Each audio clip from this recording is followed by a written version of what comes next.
to box again. Well. I already been getting these back, but now it's time for you to get your just due.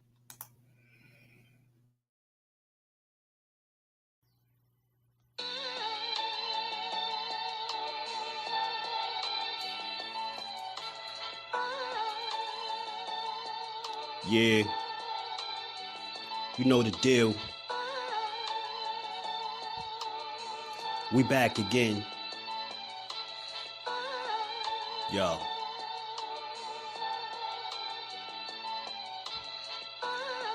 A round of applause for Jersey's finest. A lot of content creators not worthy, but they minus. They get offended and start singing like the whiners. Talking like they tough, but it's only screaming and whining. My homie JusDueBoxing is the cat you don't come to. Your squad get run through. By the time you come to, you duck food.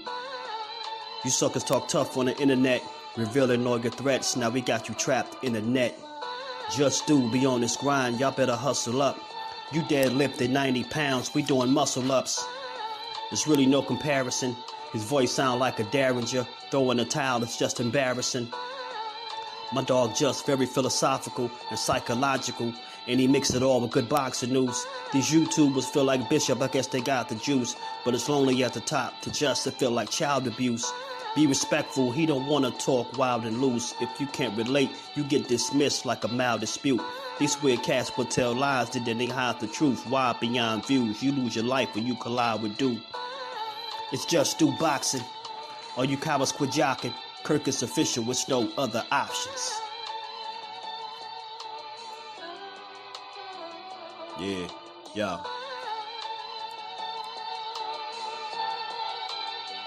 You know the deal. Judah Ben, we in the spot. JusDueBoxing, yeah. And of course, shout out to Mrs. Do, holding the whole family down. Word 'em up, word 'em up.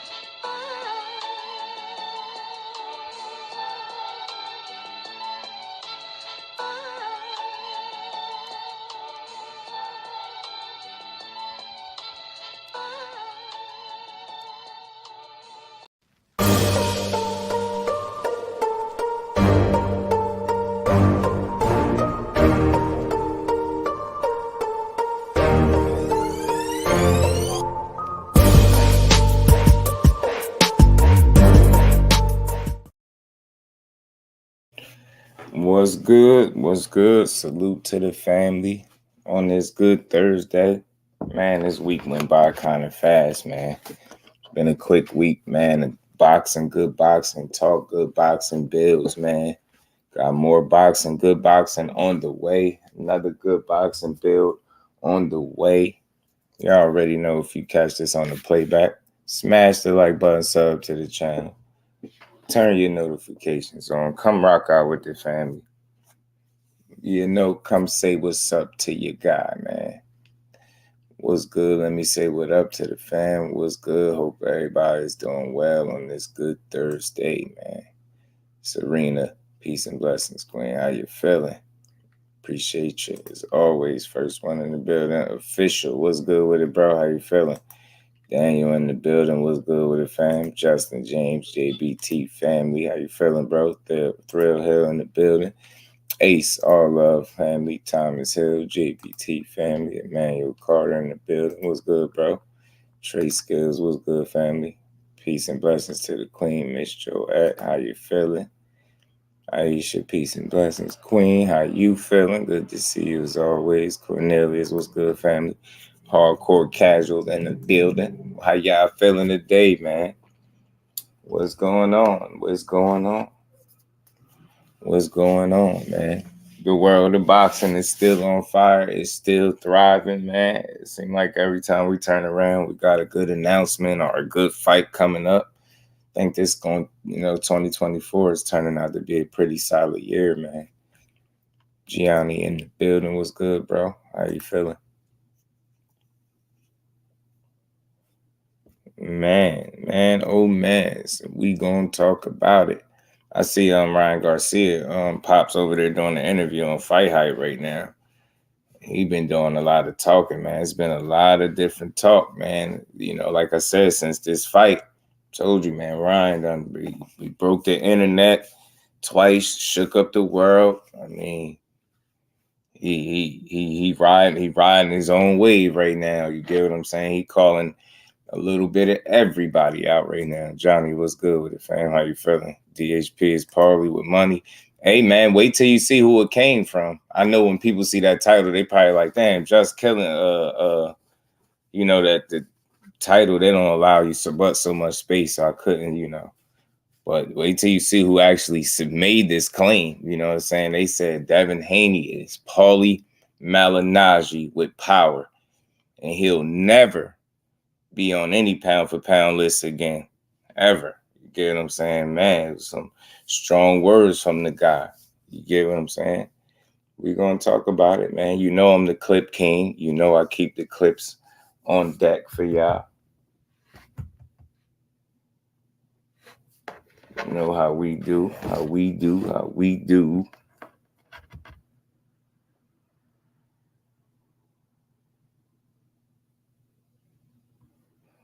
Yes, sir. Samuel, what it do, family? Cash, crypto in the building. Y'all smash the like button for you, bro. Devin fans got more excuses than a broke pimp. Hey, man, it's crazy because they don't really... It's crazy, man. They shouldn't even be trying to make excuses, bro. Because it's in bad taste at this point. Ain't no excuses to make when that man went out there and won the way he won in the fashion that he won. Excuse me, pardon me, man. I be having to give my damn voice a break, man. Johnny said Paulie made that claim. Paulie himself made that claim. Heard him on air. Said that shit on Showbox. You know it, Johnny. You be on point, but I know everybody don't be catching this stuff. So when they see it, they like, damn, he killing that, man. He's saying he Paulie Malignaggi with money. Man, you know what I mean? He'll never be on the pound for pound list again. Man. I mean, dropping some bombshells, man. I hate it. Some content creators are calling Ryan a cheat. Oh yeah, Tim Bradley said it too, bro. He called Ryan Garcia a cheat. Y'all know I'm the clip king. Y'all know I keep the clips. We gonna get to it and we gonna talk about it. We just heating up. We just turning the stoves on. Dante's Boxing Talk. What's good with my guy, man? Hey, so I love the title. And it didn't come from me. I know they like, damn, he killing dead. Nah, it didn't come from me. Pull counter boxing, my guy. What's good with it, bro? Yeah, Devin is Paulie. And wait till you hear who said it. I'm just giving the people a little second to get in the building, but y'all know how we do. We gonna run it back for anybody that didn't see it. CMBK, what's good, family?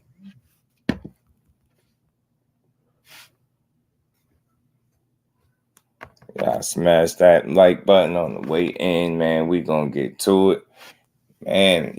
We gonna get to it. And that Terence Crawford versus Madrimov card is fire, man. That's a fire card, man. That's giving me that old boxing feel, man. It's giving me that old boxing feel. You know what I mean? When they give you not just a good main event, but a good card from top to bottom to top. That's what that Bud Crawford card is right there with him versus Madrimov. And it's good to see that Bud Crawford is getting an opportunity to stay active, stay busy, man, and get another fight and keep moving. You know what I'm saying? So that's a good sign. But we're going to get to this, man. We're going to get to this. Thomas in the building. What's good, my guy? He said, man, this is wild comparison, but accurate. It's crazy when you think about it, right, Paul? It's crazy. Just give it some thought when you think about it, right? He had me to thinking. That's why I said, man, it's something good to cook on, man. We're going to talk about it. You know, I always thought he fought like Paulie. Paulie was a world champ. Not to be ashamed of facts. Two-time world champion, I believe. You know what I mean? Mike, my guy, what's good with it, family? How you feeling, bro? What you calling in the building? LaMarcus, what's good with it, fam? DSP went for the exciting KO and it backfired on him. Tried to please the media and the fans. I know. Yeah, you get what I'm saying, Johnny? Facts. John's Garage in the building. He said that Paulie comparison is comedy. Paulie was all about that jab and nothing else. But he had something. He had something behind the jab, though. But he was predominantly a jab guy. But just think a little bit deeper. I mean, Omega Red, what's good, family? How you feeling? Y'all smash the like button, man. We gonna get to it, man. Just a little short clip. I could go pull up the whole joint, but You know, he just wanted to get to the meat and potatoes, of it. You know what I'm saying? Mayweather against Mosley got hurt very early. After that, what happened? Hold on. Matter of fact, we can run that clip too as well. Mayweather against Mosley got hurt very early. After that, what happened? Mosley didn't win a second of the rest of the fight. Haney got hurt the other night. All over the place after that. He abandoned his own jab after a few rounds. You know what I mean? Why? Because the guy's hooking off your jab? So feint with the jab. Show different levels with the jab. Show different feints off the jab. That fight should never have picked up the pace at any given point. Haney should have deadened that fight with his jab and won a quiet fight, a la Shakur Stevenson, who he was criticizing. That's what you got to do when you got a boxer like Haney, who's not a big puncher, against a power puncher like Ryan Garcia. And you know, I got to agree with Paulie there, man. That's what you do. You don't approach the fight with a power puncher like that by trying to stay in his wheelhouse, you know what I'm saying, in his range, in his punch range, and give him opportunities to clip you, especially once you got up in there and you realize that this dude not only had a power advantage over you, but a speed advantage as well. So, you know, the style in which you chose to fight was very risky, to say the least. And right, just like Johnny said, bro, it backfired on you. Good boxer, no power, and chinny.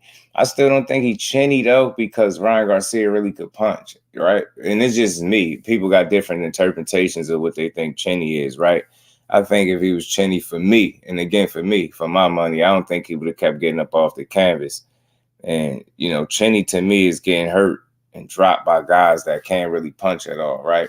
So it still remains to be seen if he's chinny, because I ain't seen just no subpar punchers hurt him or drop him. You get what I'm saying? This Ryan Garcia that was clipping him with very clean flush shots on the money, so hurting him. So I wasn't surprised by that, but we'll see if somebody else is able to do that, like another pure boxer or something. So, you know, time definitely, facts. Thrill time will definitely tell for sure. He's going to talk his way into a pair of concrete boots. Salute to the fam. Y'all smash that like button, man. The game plan was definitely to try to KO Ryan. Yeah. Both Devin and Paulie jab from the waist. You get what I'm saying? De Los Santos versus Russell. Yeah, it ain't confirmed yet, but I'm hearing about it, though, Fate. I'm hearing some whispers about it. I can't confirm it just yet, but I can say that I'm hearing about it and it's being talked about. So look, man, Paulie made some excellent points there, man. You know, his jab was non-existent, especially after that first round when he checked him early. You get what I'm saying? He made him a little hesitant and gun-shy to let that jab off. And I said this before, if he found a way to neutralize and nullify that jab, slow it down or any of that, it was going to be a much more difficult fight for Haney. And that's what we seen play out. You take away one of a guy's best weapons, and you handicap him with one of his best attributes, it's very hard for him to win. You get what I'm saying? It's very hard for him to win. Tony in the building was good with it. Tim Stoudemire was good, fam.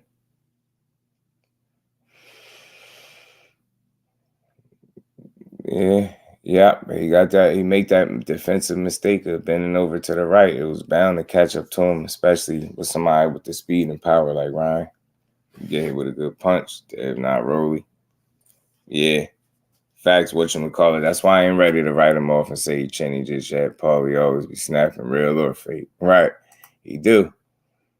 So that was the first clip by Paulie, man. He made a good point. You know, when Mayweather got clipped, you know, he made sure that didn't happen again. You know what I mean? He found a way to nullify and neutralize Shane Mosley's offense for the remainder of that fight and went on to just piece his ass up. You know, Devin Haney just didn't have the ability to do that, you know what I mean, Saturday night. But here's the other clip, too. We just going to keep rolling. Y'all make sure y'all smash the like button, subscribe to the channel if y'all haven't. Turn y'all notifications. But it doesn't mean Devin Haney was ever a pound-for-pound fighter. I told you, he's me with money behind him. He'll never be on the pound-for-pound list again because, again, when you got to fight this kind of firepower, you're always going to be at a disadvantage if you're not clever enough. Devin Haney's very athletic. He's a good fighter. He might even become a world champion again. I don't doubt it. But there's a lot to work on there, and you're working with less talent, like Chris Algieri said, because you don't have the natural firepower and physicality of these other guys. You got to be clever. And Devin Haney showed the other night he's not that clever, even if he's athletic. Let's play it again. Y'all smash the like button. This is Paulie talking. Let's hear it. So people make sure y'all don't think it's me up here just shitting on Devin Haney or something like that. But it doesn't mean Devin Haney was ever a pound-for-pound fighter. I told you, he's me with money behind him. He'll never be on the pound-for-pound list again because, again, when you got to fight this kind of firepower, you're always going to be at a disadvantage if you're not clever enough. Devin Haney's very athletic. He's a good fighter. He might even become a world champion again. I don't doubt it. But there's a lot to work on there, and you're working with less talent, like Chris Algieri said, because you don't have the natural firepower and physicality of these other guys. You got to be clever. And Devin Haney showed the other night he's not that clever, even if he's athletic. Man, that's big words, man. So y'all heard it from Paulie, man. That Devin made the Erickson Lubin mistake for sure. Paul fought the wrong fight.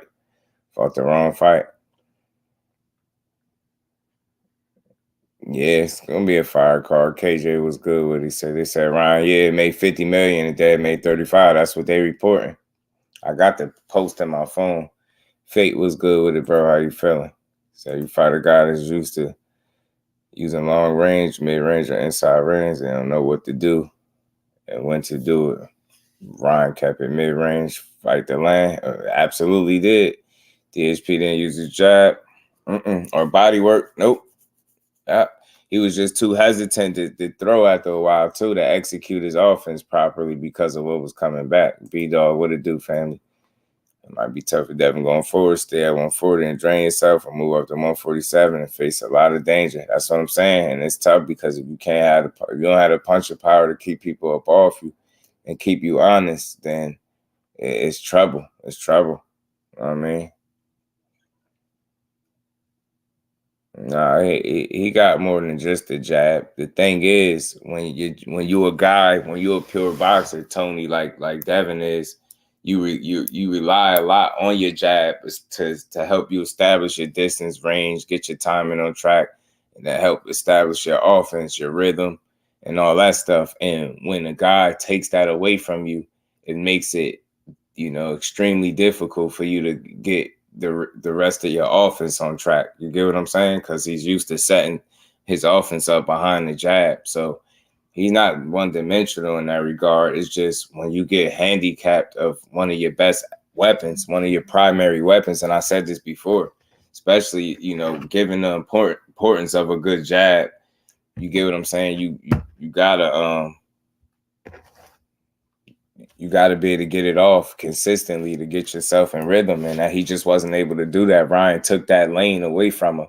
And if you look at the Lomachenko fight, you seen once Loma was able to kind of offset his jab after a couple rounds, the fight got extremely competitive for him as well. The difference is Lomachenko is a much smaller guy, so doesn't pose the physical threat that a Ryan Garcia posed. You get what I'm saying? And I believe Ryan is faster than Loma. So you got to think a guy is stripping you of your best weapon, and your physical advantage is no longer a factor because you're in there with a guy just as big as you but faster and stronger, and he stripped you of your best weapon. You in trouble. The fight is going to get extremely difficult, extremely tough for you. You know what I'm saying? That's what you've seen.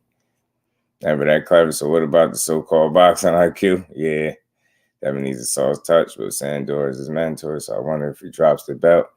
And he said he ain't dropping it too, Aisha. So I guess he gonna have to figure something out. It's gonna get interesting because Eddie said he ain't paying for that Sandor Martin fight.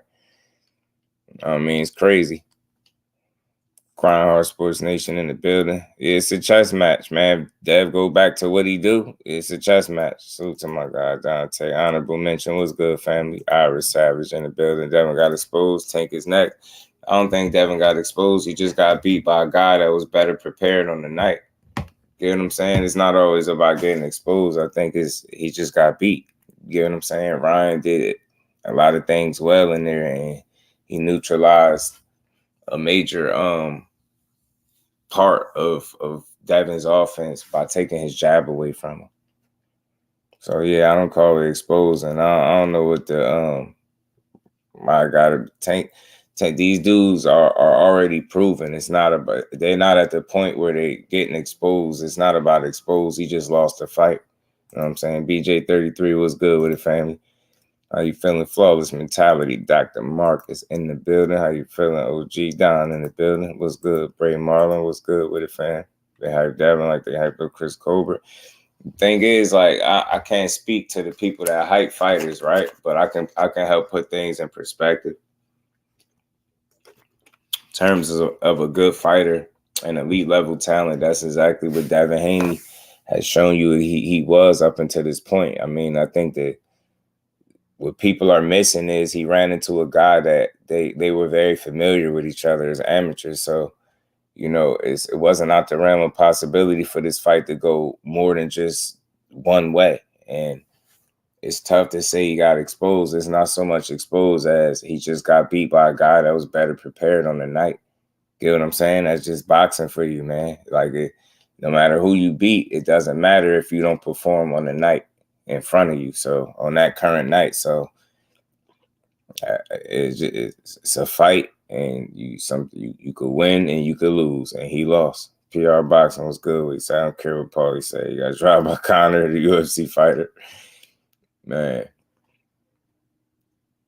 took 2 or 3 fights for the trainer, to get used to each other, and I think this fight against Haney, I mean, it's another opportunity for Derek James and Ryan Garcia to build chemistry. And, you know, coming off a win like that, you gotta go into your next fight with him with a ton of confidence. So it could only work in his favor if he's smart and he plays cards right. He really topped off right. He ain't exposed. It just it puts things in perspective, like you saying, Fate. Like, you know, a lot of people were trying to say, you know, undeniably he was the best guy at 140, or he was better than so many guys. Now you kind of could revisit that conversation, and it might be something different now. Mr. Empire, what it do, family? How you feeling? Wisconsin in the building. He said, what was your thoughts on Haney Garcia? I think Haney got exposed. Can't handle pressure fighters with that power threat. Haney fought. He had little to no power. I mean, yeah, again, salute to you, bro. Andrew Gray in the building, Bole in the building. Was good with it. Salute to Johnny. Look, it's tough. I don't really call it being exposed as much as, because I consider the fact that they have some familiarity with each other. Like they 6 fights is a lot of fights, bro. Like, I don't care how long ago it was. Dudes still have certain tendencies and things like that they still do.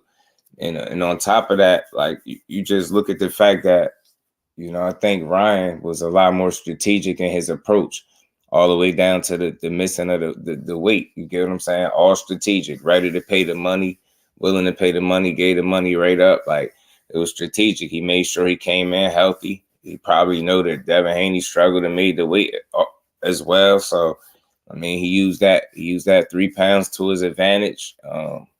In terms of just coming in extra comfortable, right?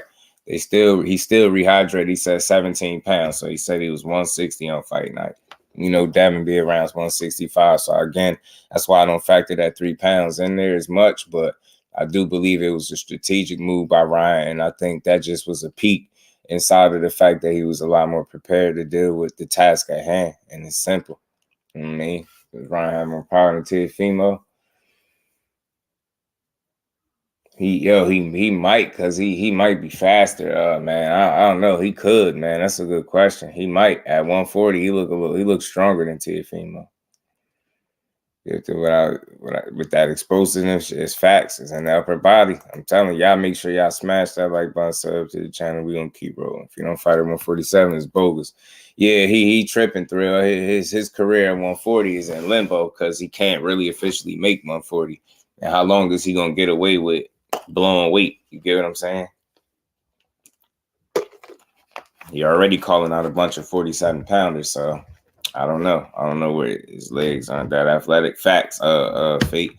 He athletic from the waist up. Ryan Garcia is. From the waist down, it's a little different. A little stiff.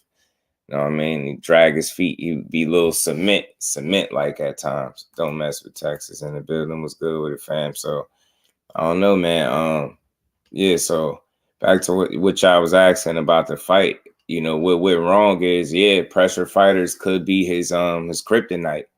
Pressure fighters could be his kryptonite, especially ones that are his size with power. and speed. You got to think of the physical advantages that he typically has in a fight. If you've been like accustomed to being the bigger guy physically and stronger guy, longer guy, all that stuff, the first time you run into a situation as a pro where that's no longer the case, and all of those physical advantages that you become accustomed to enjoying are no longer there, you're going to run into some trouble. And that's what happens. That's why it doesn't pay to constantly fight guys that are smaller than you. And that's why people had an issue when he was at 35, shrinking down, because they felt like you're shrinking down. And then you blowing up to in the 150s, close to 155. You weighing in at lightweight, but you coming into the ring as a junior middleweight, and you think nobody's supposed to have a problem with that. You get what I'm saying? So I think the ultimate problem was he ran into a guy that was more prepared than he was. He ran into a guy that he underestimated. He ran into a guy that he looked at as a C-level fighter, and that's what he prepared for, a C-level fighter. And by the time he got in there, he realized it was too late. And Ryan Garcia was on his A game, and he raised whatever this C-level opponent, level fighter that he is. Well, he wasn't C-level on that night.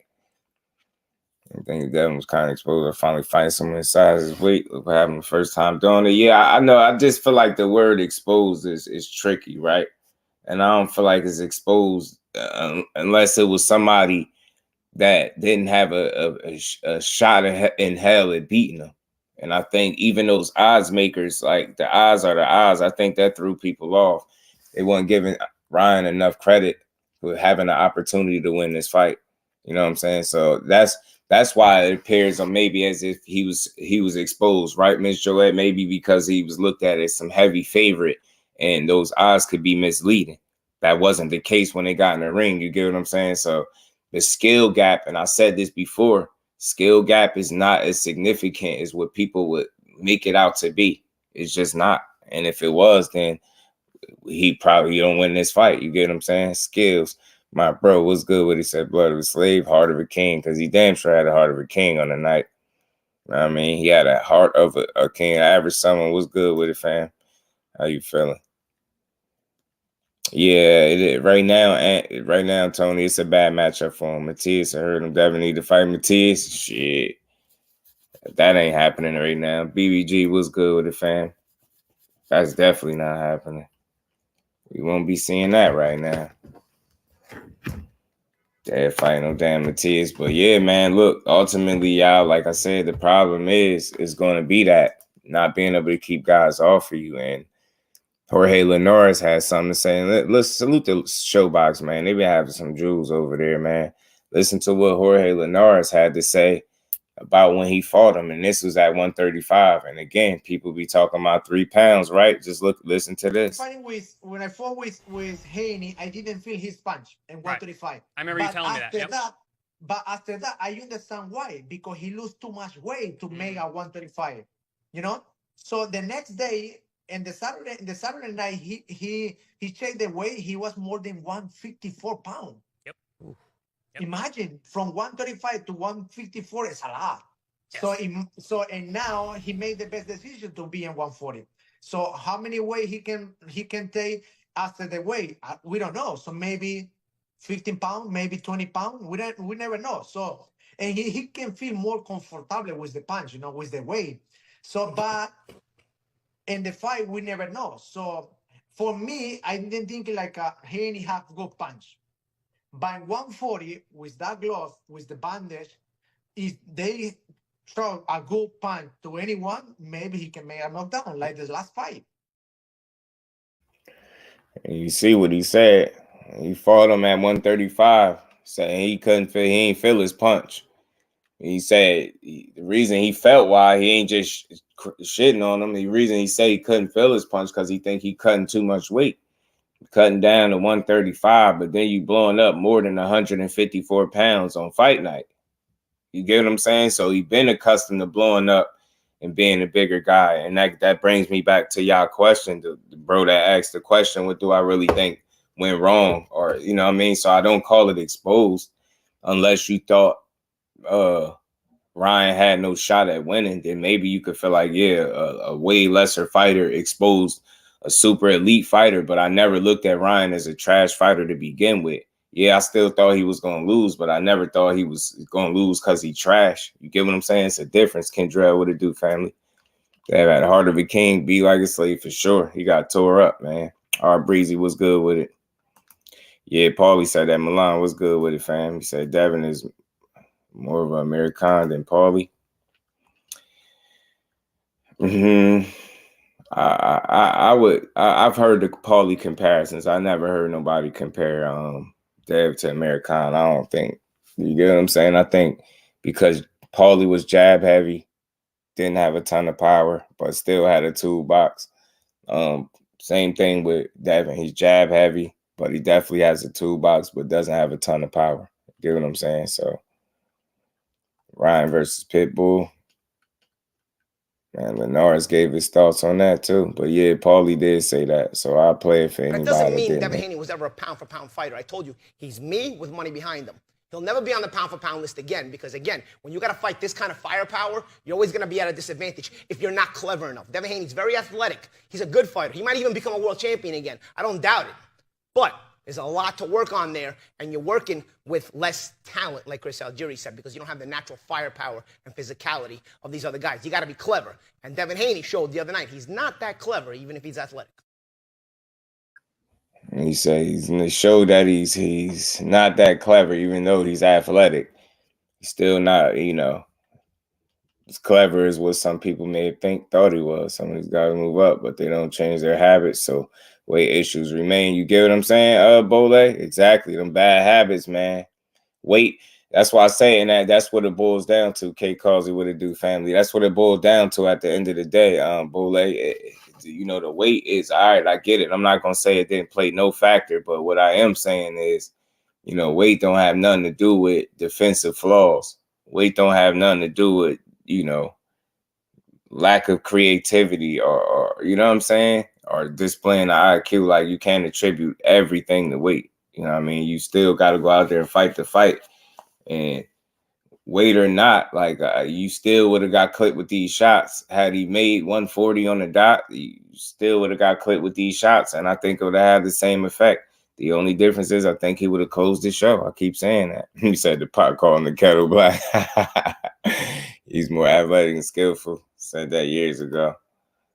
Yeah. Oh, yeah. He's definitely athletic for sure. K Causey would do that 140 division. Yeah, it's tough, man, and it's only gonna get tougher because, again, lack of firepower at 140 is just not a good recipe, especially at the upper echelon of it, and that's where he's gonna be looking to compete at because that's what level of fighter he is. So, them run-of-the-mill guys ain't gonna be able to do nothing with him. You know what I mean? Haney ain't no sucker. Like, go ahead and sleep on him if you want because he got beat by a guy like Ryan. Everybody not going to be able to do the Devin Haney what Ryan did to him, and that's real. Everybody not going to be able to do that, but it's some people that may try to emulate and have the tools necessary to be able to emulate a fight similar to that one, but not everybody's going to be able to produce that kind of result. You know what I'm saying? I think I get it, PR, when people say you got exposed for the weight thing. I just look at it like this. It's time for people to be real and say that, there were certain advantages that he was accustomed to having in fights with these smaller guys. And simply put, going in there with somebody that's more comparable to your size. Again, I'm going to keep saying it because people, like, they don't get it. And you got a speed and power advantage, man. That's a tough recipe right there. And a guy that's willing to go get you. And then you have good defense, but not, I don't think, elite level defense, right? I think it's very good, but maybe not elite level defense because of the mistakes that you make. So you just factor those things in. Then you mix in the fact that you not that much of a puncher. And the guy that you were in the ring with, you didn't, even the punch that you hit him with that staggered him a little bit, like that wasn't enough to keep him off you, right? He just banged his gloves together and kept coming. So when you just look at the dynamics of what was in the ring and what either guy possessed, Ryan Garcia just really has some things from a physical standpoint that was really working in his favor. And again, when you're a guy that has come accustomed to being a bigger guy, having these advantages, and when they're all stripped almost just in one night within one fight, it's tough to overcome, and it's very challenging. And if you got a guy in there doing the right things, how Ryan is, you're gonna see what happens. So it's gonna be, you get what I'm saying? It's gonna be one of these type of fights. Jay Hill was good with it. Say anybody find it weird talking like the event wasn't selling to Devin lost, now it's big money. Yeah, I don't know. It is crazy, but I look at it like this. It wasn't at one point, Jay Hill. I don't know what the numbers are, but I'm hearing a bunch of money talks now. Well, I'm at least hearing Ryan made 50 mil and Dad made 35, but I guess the numbers will come out in due time. Maybe they will, maybe they won't. King Turner was good with it. Said 3-3 in the amateurs, bunch of sparring sessions. If anyone can beat him, of course, it would be someone who done it more than once. Exactly. And SR was good what he said. Wasn't said that Haney came in heavier than Ryan on fight night. Yeah, his pops did say that. His pops said he was heavier. Devin needs a new coach big time. A good snack shit instead of fugazi crap. I'm telling you. Y'all smash that like button, man. So trying to look heavier than Ryan in the ring, so you can't talk. Yeah, I wouldn't be surprised, man. It just, to me, that fight was won because of preparation versus, experience and lack of preparation. Jab lands different with people your own height, for sure. And McQueen in the building was good, family. I believe Devin did get exposed because of what gave him trouble throughout the duration of the fight. The beautiful thing is exposure doesn't have to be a death sentence, right? Now you can't deny that there's areas that you need to work on. So maybe it's just a play on words. Maybe I just don't like the word exposed, because it's like we say that every time somebody loses, right? So I'm not always willing to just say exposed. Maybe I'll say his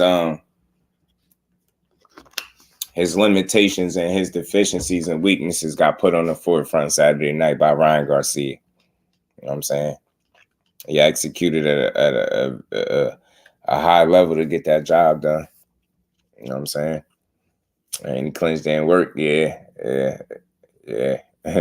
Yeah, they still celebrating, and still, you believe Floyd gave Ryan an idea of coming overweight. He did say it, but he could have just been trolling too. He did say it, but he could have been trolling, man. But it's possible. But I did hear that. I did hear Paul that he spoke to a different, like a strength and conditioning coach or something like that. They gave him the idea to come in heavy, and it was a guy that Daniel Jacobs worked with when he came in heavy against Canelo in their fight. So I don't know if it was Floyd. It could have just been him trolling, just adding fuel to the fire. You get what I'm saying? Just pissing people off more. Or it very well could have been. But I'll say this. We don't know for sure. What we do know is Ryan said it and he posted it, right? We do know that. We know Ryan said it. But I'll say this. If Floyd did do it, the reason for it for me would be because all of the trash that they've been talking, speaking foul on his name. Like even when you just seen yesterday when we was talking about it, with the interaction between him and Bill Haney going back and forth. Like we even seen, salute to my guy, Mike May in the Cash App, man, always supporting the grind. Much love, man. Supporting the grind as always. And we ain't never got a box again. Well, right. Well. I already been getting these bets, but now it's time for you to get your JusDueBoxing. Lonnie Lee, what's good with it, family? How you feeling? PBC is feeding Edwin to the wolves. That's cool. That shit, Edwin feel like he a wolf himself. You know what I mean? That's very many of us attached a heavy derogatory connotation to the word. Y'all exposed almost to suggest that the fight is absolute trash. You get what I'm saying? Ant, see, you get it. But I understand y'all too when people say exposed. And I just feel like, some real things were at play there. And it's just hard to ignore it, right? Like I keep highlighting those physical advantages because that was a big part, or that was a major factor, I think, or constantly a consistent key factor in a lot of his wins, because it's hard to ignore that he was constantly the bigger guy. These dudes were smaller, a lot of them much older. Then when you look at Ryan, he's all the opposite. Like, think about it. He's the opposite of everything that he typically gets in the ring with. So I don't know if this says exposed as much as he ran into. You know, it's not that he never seen his style because he obviously fought him as an amateur, right? But as a professional, he hasn't seen a Ryan Garcia in the ring as a professional. All things was good with it, bro. Draper right in the building was good. Milan, what up with it? I was talking more compliments or Dev or Mary. Oh, okay. Yeah, nah, I get you. All things, what it do, family? Fight game, what it do, fam? How you feeling, bro? Bab Z in the building. What's going on with it, Queen? Yeah, sometimes they overuse the word exposed. You know what I'm saying? That's why I say more maybe his deficiencies and weaknesses his limitations got exploited, got put on Front Street. And now the good thing about it, like Ant said, it's not a death sentence. The good thing about it is he has a fight where he can go back and look and see that he did a lot of things wrong, and it's some areas where he need to fix. You know what I'm saying? If you're real with yourself. Well, not the end of the world, but that's what I think was the biggest overall challenge and hurdle for him to overcome. Somebody that was not only his size, but actually faster and stronger and hit harder. Like, you get what I'm saying? Physically stronger, coming forward, like, you know what I mean? And just really making it tough for him. And not elite level guy that he thought he was, but also Ryan is not a C-level guy that he thought he was. And that's what I'm saying. Like, and look, I'm even willing to say this, bro. Look, you can still call that man elite, but you damn sure got to revisit. You damn sure got to revisit what Ryan Garcia's level is now. You know what I'm saying? At the end of the day, you got to. You got to revisit what his level is. You can't call him a C-level fight. Creo, the traveler in the building, was good with the family. How you feeling, bro? He said, I believe Trash Talk Bill and Devin did before the fight. Caught up to him. Yeah, I mean, it's always that. Kansas City Mac was good with it, fam. So he said no. What's that? No to what? So it's just, man, it's tough, man. Feel bad for that if you didn't push a narrative. 5 pounds and rehydrated 25 pounds versus a tank. Old school boxing. Now it's crying about 3 pounds. That's what I said. And even at 135, he was rehydrating close to middleweight. Y'all get what I'm trying to say? So you can't cry wolf now. You know what I mean? You've been the beneficiary of this same situation for so long that it's hard to cry when it's not in your favor. You know what I'm saying? And people say, you know, everybody's celebrating. No, they're not. People just calling it what it is. You know what I mean? He's no longer an elite fighter. Well, look, salute to everybody in the building. Y'all make sure y'all smash that like button. Like I said, I'm going to play this clip for anybody that didn't see it so I can know where it came from. Paulie has some things to say, man. If you don't feel like he's going to be ever on the pound-for-pound list ever again, and you get what I'm saying? That doesn't mean Devin Haney was ever a pound-for-pound fighter. I told you, he's me with money behind him. He'll never be on the pound-for-pound list again because, again, when you got to fight this kind of firepower, you're always going to be at a disadvantage if you're not clever enough. Devin Haney's very athletic. He's a good fighter. He might even become a world champion again. I don't doubt it. But there's a lot to work on there, and you're working with less talent, like Chris Algieri said, because you don't have the natural firepower and physicality of these other guys. You got to be clever. And Devin Haney showed the other night he's not that clever, even if he's athletic. Yeah, he's saying not that clever, even if he's athletic. So, look, Paulie said, yeah, listen, Devin Haney is me with money. You mean he'd never be on anybody's pound-for-pound list again. Yeah, he could become champion again. I don't doubt that at all. But in terms of ever being on any pound-for-pound list again, he don't ever see him being there. You know what I'm saying? That's his thoughts. So you ain't got to agree with him. But I just thought it was something worth talking about. It caught my ear for sure.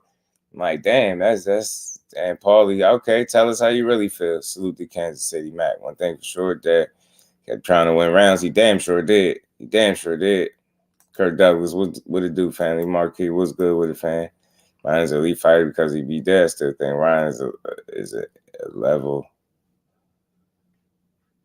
What's good with him, Marquis? Thoughts on Antoine and Edwin? Shit, let's see it. Be level, but nah, it ain't. And listen.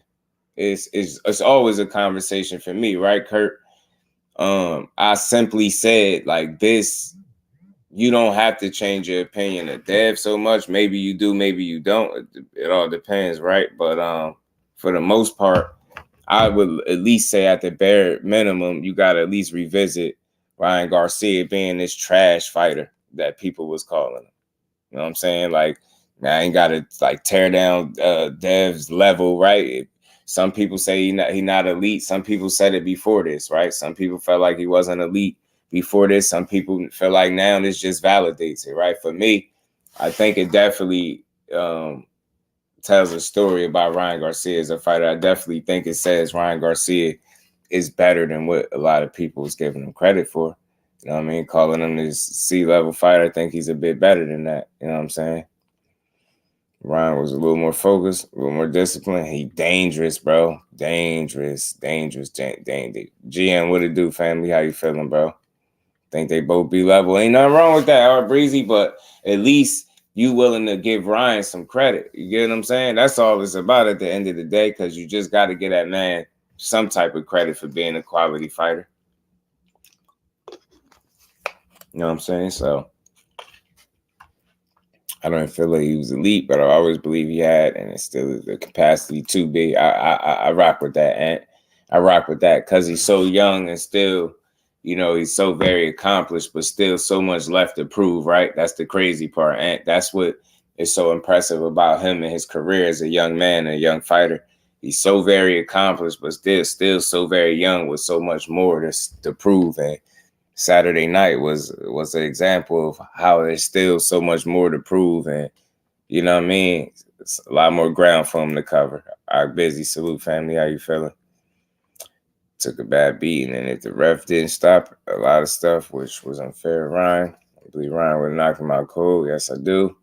Feeling Devin and the ref. I mean, yeah, I feel you. A lot of people say that. I B, what it do, play out. How you feeling? Ryan equals B, Devin equals C. Man, it's tough. Salute to my guy, GM. Look, it is what it is. It's just an honest conversation, as I always say. Zach B, what it do, family? Said the ref protecting Devin. I mean, in the instance, it just looked like maybe that's what he was responding to. You know what I mean?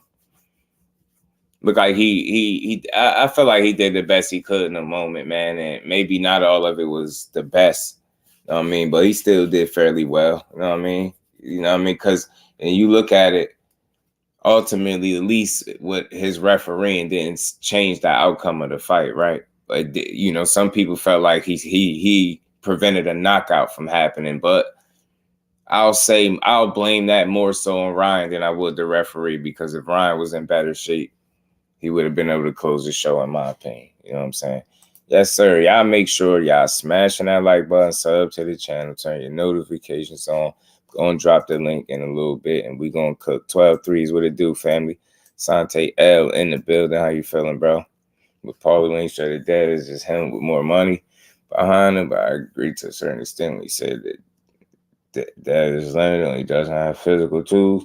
I mean, you just look at it, man. I think what Paulie is saying, look, Dev got the money behind him. You know what I'm saying? That Paulie is acknowledging wasn't behind him when he was coming up, for sure.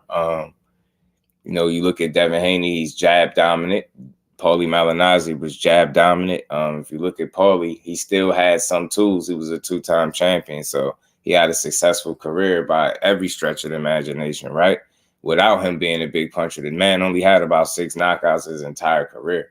He had over 30-some fights. So, I mean, you look at Devin, he's another one. He's not a big puncher, but he has the money behind him. He's jab dominant, and he has a toolbox as well. You get what I'm saying? But he just doesn't punch that hard. So the similarities are there. Do you have to say he's exactly Paulie Malignaggi? Nah, but I get what Paulie is saying to a degree. You get what I'm saying? He's not a carbon copy, but listen, I've heard this comparison from other people before, say he's a Paulie Malignaggi, Black Paulie. Like, I've heard people say that before, so this ain't the first time I heard it. The reason why I found it to be so interesting this trip is because it's actually coming from Paulie Malignaggi. And he's saying, yo, he's just me with money. And he's saying, look, he's talented, he's clever, but he showed you Saturday night that he's not as clever as you may think, and he's athletic, but not as clever as you may think, and he'll never be on another pound-for-pound list. Teach, what it do, family? How you feeling? Plus, you got to be good to accomplish what Paulie did with such little power. You get what I'm saying? So he was jab dominant, but he also had a toolbox if you just watched his fights. And Paulie had a ton of heart. And what did we learn about Devin Haney Saturday night? If you didn't already know, especially when you seen the sparring session with Tank, that man got a ton of heart. A ton of heart. So the similarities are definitely there. You don't have to say they identical fighters to each other, but very similar. Eerily similar. Paulie had a better chin. Paulie had a hell of a chin, tell the truth. He had a hell of a chin. Julio was good with it, fam. Y'all smashed the like button, man. Let's keep rocking. Let's keep rolling. Vargas Haney eating 6 rounds each. The knockout round 3, 10-8 rounds instead of, and Haney had 6 round 10-9. I mean, look, it's one of them fights, Julio, man. It's one of them fights. It's just good to keep. It's good that this fight led to conversations far after, you know what I'm saying? And it been different ones. So this one just was a little bit different. Like, this was Paulie speaking his mind. You get what I'm saying? Yeah, Devin doesn't have punch power, but he doesn't have a chin as well. That's a recipe for disaster. I get it. I still think he got a chin, though. I think he got a chin. I just think he ran into a guy in Brian Garcia that really could punch and with speed, too. And I don't think he's seen that them punches. Like, if you remember, you see the first knockdown, he ain't see that joint coming. Trap Media was good with it. Had Paulie beating Broner. I was at that fight. I get why you would say that. Activity, you know what I'm saying? Trap, I was there. I remember. I mean, it came down to activity versus cleaner and effective punching. That's all it was. So no debating there, Trap. You wouldn't be the only one. A bunch of people said that. And they felt like Paulie outworked them. You know what I'm saying? But I just remember a damn good fight, you know what I mean? And I understood why Broner won. Obviously, popularity, but cleaner and more effective puncher. And Evan is not moving up. It's punch resistance. Recovery time is horrible, though. Yeah, it's tough. And recovery time is tough. Man, definitely didn't see a 6'6" fight. I had an 8'4". Yeah, I ain't see a 6'6" either. I'm saying why people didn't see us coming after the Loma fight. I did and said it. Salute to my guy, Omega Red. I mean, look, bro, you probably, because you factored in some very, very key things, Omega, you really be watching this shit. You get what I'm saying? You was able to see right from the gate that when you get stripped of your advantages, bro, that's what sports is about. You know, advantages, the upper hand, the edge. And when that's removed from you, what do you got left? You know what I mean? You got a much tougher fight in front of you. Bruce, guys, salute to the OG. How you feeling? Roger was good with it. The non-puncher, while it was Haney, then we could talk about Glass Chinny. Yeah, Ryan has real KO power. That's what I keep saying, Roger. That's why I don't call him Chinny. Until I start seeing him get knocked around by guys that can't punch. Edgar Chavez jerseys in the building was good, my bro. I mean, yeah, he got beard and heart, shit ton of heart. And it's similar to Paulie. Paulie had no quit in him. You get what I'm saying? HLD in the building was good, fam. Him in his A-class, someone like Crawford is generational. Tank and Shakur so far elite. Could be generational. That's the difference. Paulie was a B-level fighter with dev traits. I like that. I like that, Milan. I ain't gonna lie. I like that. I like that. Because I'm just fair, man. I'm open to other people's point of views. That's solid right there. That's logical, man. You know what I mean? And yeah, like I said, at the end of the day, regardless of what you think of Dev, you do gotta at least look at Ryan and be like, he was a little bit better than I thought, kid. You get what I'm saying? You're a little bit better than I thought. That's all. You know what I mean? I hear y'all, but the chance around him are punchers. That's the problem. Yeah, that's gonna be a problem, or Breezy. You get what I'm saying? That's gonna be a problem. If you out here, you can't keep guys up off you. You know what I mean? You got to be able to keep guys up off you and keep them honest. And if you can't, it's trouble, man. It's going to be trouble. And you knew that Haney was going to come in a little bit weaker than he was, or a little bit weaker than in the past, because he always struggles to make this 135 or 140 pounds. So now you have an advantage going to this fight. Every time you touched him, you was wobbling him. You were at full strength all the way through the fight. Haney was weakened by this, man, at the end of the day.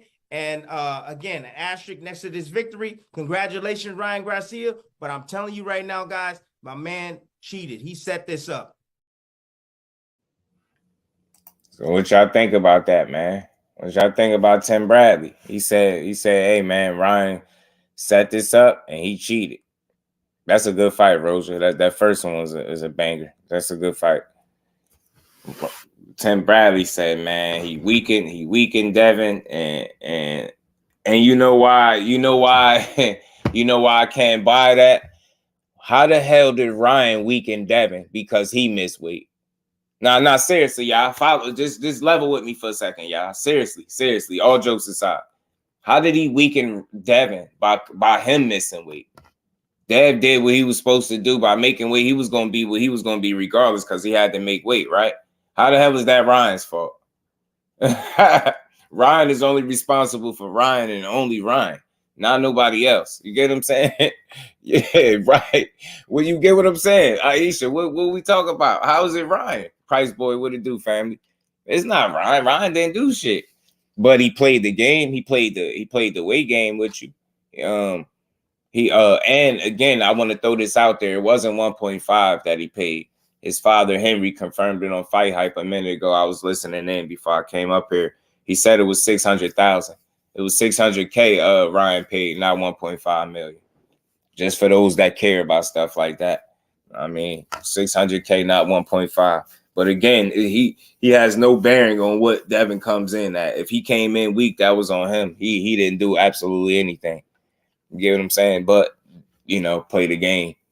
Should have moved up and dropped that belt. I don't even think that Devin looked real big too, because he was Isaac. He was, bro. He had size on him too. Ali V said Ryan Garcia troll. Everybody's still doing it. Hell yeah, he's still trolling, bro. He's still trolling. 600K and 2% of the purse. Right. Yeah, but as far as for the weight, I don't know if it, that other stuff is other, but he paid him 600K for the weight. I mean, for the for coming over, so it's 53.47 now. Ryan ain't care. They say Ryan got made 50 mil and Dad made 35. I don't know how true it is, but that's what they report. So they got 50-50. Shit, I mean, one got 50 mil at the end, they said. One got 35. That's crazy. So they negotiated it back down to 600K. Because I think it was like 200K per pound or something like that, Aisha, I think. But I know I just heard his pops. I just heard Ryan Garcia's father say he didn't pay him 1.5. He paid 600K. So the phenomenal show. What's good with it, bro? He said that line. Jonathan 97, what's good with it, fam? I'm just throwing it out there. It don't really matter to me. I mean, we still got a damn good fight. I tell you that. That's what I'm the most glad of. I mean, we got a damn good fight. He bet on himself for sure. Bradley's coming from making a title fight, forces the champ to have to make weight and keep the belt. You know what I'm saying? But he was going to, my thing is he was going to do it anyway, right? Dad was going to make weight anyway because he's a constant professional. You know what I mean? He's never missed weight, right? So he wasn't going to do it this trip. So he was going to come in what he was regardless. That's what I'm saying. Like, I don't think that had nothing to do with Ryan. But he said he cheated. He said Ryan cheated. So I'm like, I can't say that. I can't say he cheated. I could say he played the game. He outsmarted him. Just call it what it is. He outsmarted him. He was more prepared, and it worked in his favor. I don't want to say he cheated, but he damn sure was prepared. And he kept getting up. Yeah, kudos to him. Hell yeah. Hell of a chin, hell of heart. You know what I mean? Keep getting your chin rocked like that over and over. Them knockdowns was crazy. Yeah, he got Warrior all in him. Ali B, salute to you, fam. Appreciate you stopping through. If y'all have not subscribed to the channel, make sure y'all sub to the channel. Smash the like button, y'all. Notifications on, y'all. Let's rock out. Let's keep building. I'll take a $30 million for a broken jaw. Me too. Yeah, man. Hey, Mike, get my soup and my straws right now, bro. You feel me? Give me my soup and my straws right now for them 30 M's, bro. See y'all in about 6. You know what I'm saying? You dig? See y'all in about 6. You know what I mean? Go get my soups and my straws ready right now. Go get my insurance and all that. You know what I mean? But he said ain't nothing broke on him, though. He said ain't nothing broke. No broken bones, but his face did look pretty bad. 3 pounds made that neglect to keep the rear hand in place to defend the only weapon Ryan had. Tim was on point. You get what I'm saying? Get what I'm saying? That's why I say, bro. You get what I'm saying? The way they had to do with defending, man, that's what I say, man. You can't attribute it all to that because you still have to go in there and defend yourself. You know what I'm saying? You still have to be clever enough, as Paulie called it, right? You got to be clever, man. When you in there and somebody putting you under pressure, Ryan did not cheat. He violated the original contract. Huge difference. Talk to him, HLD. He was different, bro. Trying to put that jacket on that man. Mad because he out. Mad because Tim, they out here questioning. They out here calling for Tim's job because he said he might as well stop commentary if Ryan pull it off. You know what I'm saying? Out here mad. Mr. Empire, what it do, man? True to Devin's weight division. Unless he's a welterweight, you can't say he was drained during the fight. That's what I'm saying. It's tough. If you already drained, bro, if you already weak, and your second fight there, that's tough, man, because it's almost like your body's still growing, or you definitely need to go up. Like you know what I'm saying? So it's tough, man. It's tough.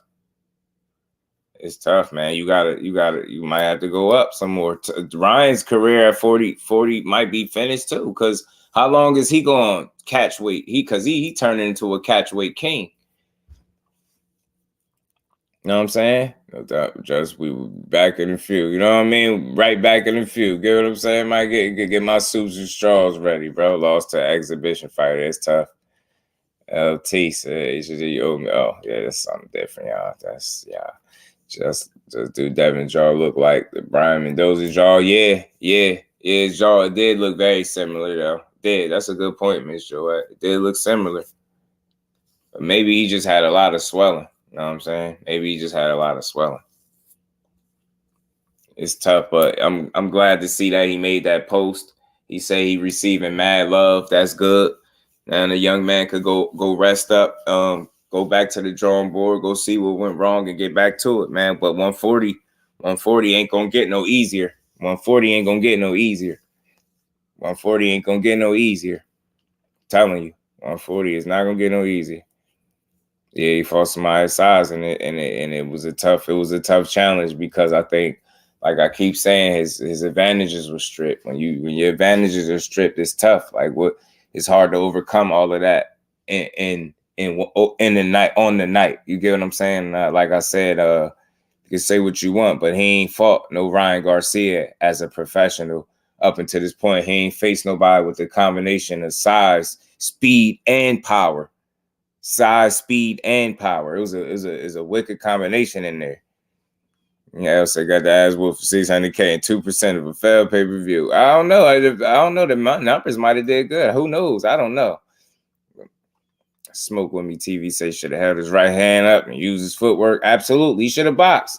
You heard what Paulie said? He was supposed to box, bro. Look, man. Paulie wasn't just dissing. Like, Paulie made some sense in his clip. Mayweather against Mosley got hurt very early. After that, what happened? Mosley didn't win a second of the rest of the fight. Haney got hurt the other night. All over the place after that. He abandoned his own jab after a few rounds. You know what I mean? Why? Because the guy's hooking off your jab? So feint with the jab. Show different levels with the jab. Show different feints off the jab. That fight should never have picked up the pace at any given point. Haney should have deadened that fight with his jab and won a quiet fight, a la Shakur Stevenson, who he was criticizing. That's what you got to do when you got a boxer like Haney, who's not a big puncher, against a power puncher like Ryan Garcia. You can't tell me that man saying something that's not logical. That's real. That's real right there, what he's saying. That's real what he's saying. Thanks to boxing fan. What's good, family? How you feeling, bro? Good to see you in the building. He said, Paulie, yeah, Paulie be tripping. But right there, I think his assessment was pretty honest. Because you get what I'm saying? He like, bro, you supposed to win that fight using your jab and make it a boring fight. And I said it. See, this is why I said this. Y'all think I just be asking questions. Remember, I don't, everybody ain't gonna remember. Next gen, what it do, family? Y'all remember I did a live and I was asking, can he win? You know what I mean? Can he win? Can he win a boring fight? Can he win an exciting fight, or do we got to make this fight boring? Is what I said. Can he win an exciting fight, or do we got to make this fight boring? And he went for, making this fight exciting fight, and it got tough for him. It got sticky in there. He got sticky. Next Gen was good with it. Mike White was good with it, fam. How you feeling? Oh, look, Next Gen, just so you know, because I knew y'all was gonna think that. Listen, look. But it doesn't mean Devin Haney was ever a pound-for-pound fighter. I told you, he's me with money behind him. He'll never be on the pound-for-pound list again because, again, when you got to fight this kind of firepower, you're always going to be at a disadvantage if you're not clever enough. Devin Haney's very athletic. He's a good fighter. He might even become a world champion again. I don't doubt it. But there's a lot to work on there, and you're working with less talent, like Chris Algieri said, because you don't have the natural firepower and physicality of these other guys. You got to be clever. And Devin Haney showed the other night he's not that clever, even if he's athletic. You see? D for the win was good with the family, so... Salute to my guy Mike White, man. So that's Paulie's interpretation. P Hunter, what it do, family? He's saying, look, he never really thought he was a pound for pound talent. He said he feels like he'll never be on anybody's pound for pound list again. He said, look, Devin Haney is just me with money behind him. He said he's me with money behind him. Now I know before people lose their mind and go crazy. Man, when was Paulie undisputed? I already know. They're going to go crazy. All I'm saying is Paulie was jab dominant with a toolbox. He was, I think, a two-time champion, so you can't say he had a terrible career by any stretch. He did not have a ton of power at all. He had 6 knockouts in his whole career. You get what I'm saying? Just not a ton of power, jab dominant, did have a toolbox, was successful in his own right, ton of heart, had a good chin. You look at Devin Haney, jab dominant, has a toolbox, you know what I mean, successful in his own right, you know what I mean, not a ton of power, got a ton of heart. He got some similarities, several similarities of Paulie Malignaggi. So you don't got to think that he's Paulie Malignaggi reincarnated per se, but he definitely some similarities there. Paulie ain't completely, you know, tripping out or just hating, as they say. Like, I get what he's saying, even if you don't agree with it. I don't think it's just hate, right? God, so what it do, family? How you feeling, bro? Oh, yeah, these black people, they go say it, watch. And I'm telling you, Thug in the building. Paulie definitely have a chin. He had a chin and heart. Paulie be some good fighters. Facts. Roger ain't fought some very damn good fighters. Very damn good fighters, man. Paulie been around the block, you know what I mean?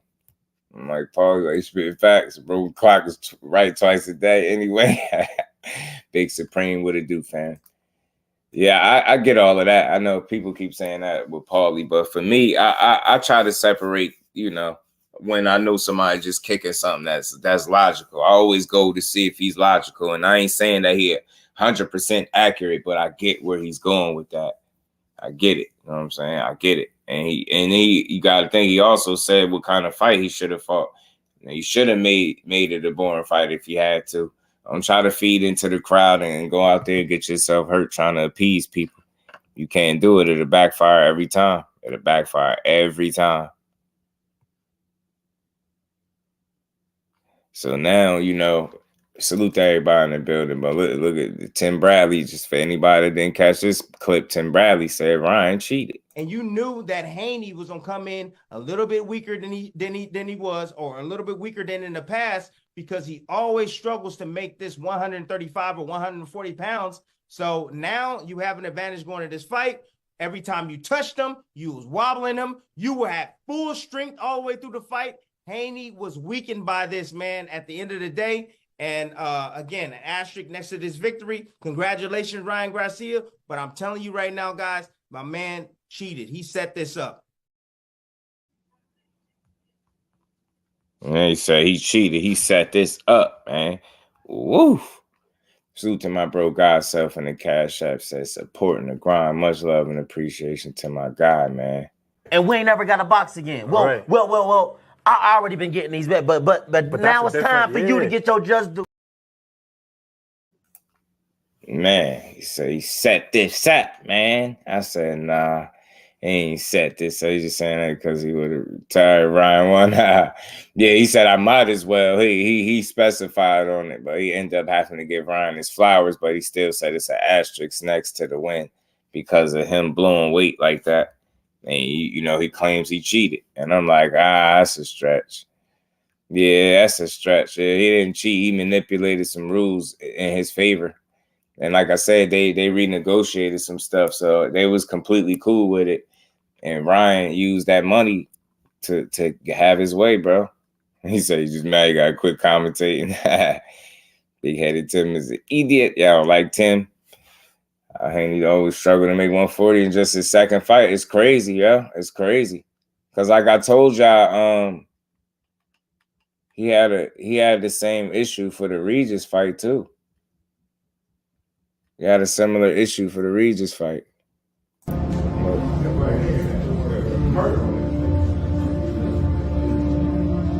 Had that same kind of issue with the weight.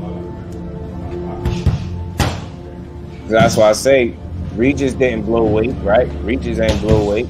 So who you know what I mean? It's same weight, same situation. So we're at the final weight push for fight night. Make sure we're on weight and we got a little light work in. Make sure we're sweating real good. We sweat profusely. We doing all of this. Shit ain't got nothing to do with just real light stuff. Keep them sharp. Keep them moving. And now we're just wrapped up like a burrito, relaxing, breathing deeply. And then we'll check weight and see where we stand after that. It's been a smooth process so far. Everything's on point. Oh, you doing all of that, bro? You doing all that? That don't have nothing to do with your opponent. That got something to do with you. And you would clearly seem like that you fighting at a weight class where you almost shouldn't be at if it's that tough. That's just my opinion. It's that difficult and you gotta go through all that. They got you wrapped up like a damn mummy, you know what I mean? A damn ancient mummy, you know what I mean? Wrapped up like a damn burrito in a damn cocoon. Got him, this man folded up in a damn sleeping bag, tucked in. Like, if it's that hard, it seemed like you might need to go up. That's not trying to be funny. That's just what it looked like. Looked like you might have a tough time down there. Lonnie Lee, man, in the super chat, much love and appreciation, bro. He said, translation, he lost a lot of money. He bet that lost that bread and he hot, huh? And we ain't never got a box again. Well, I already been getting these bets, but now it's time for you to get your just do.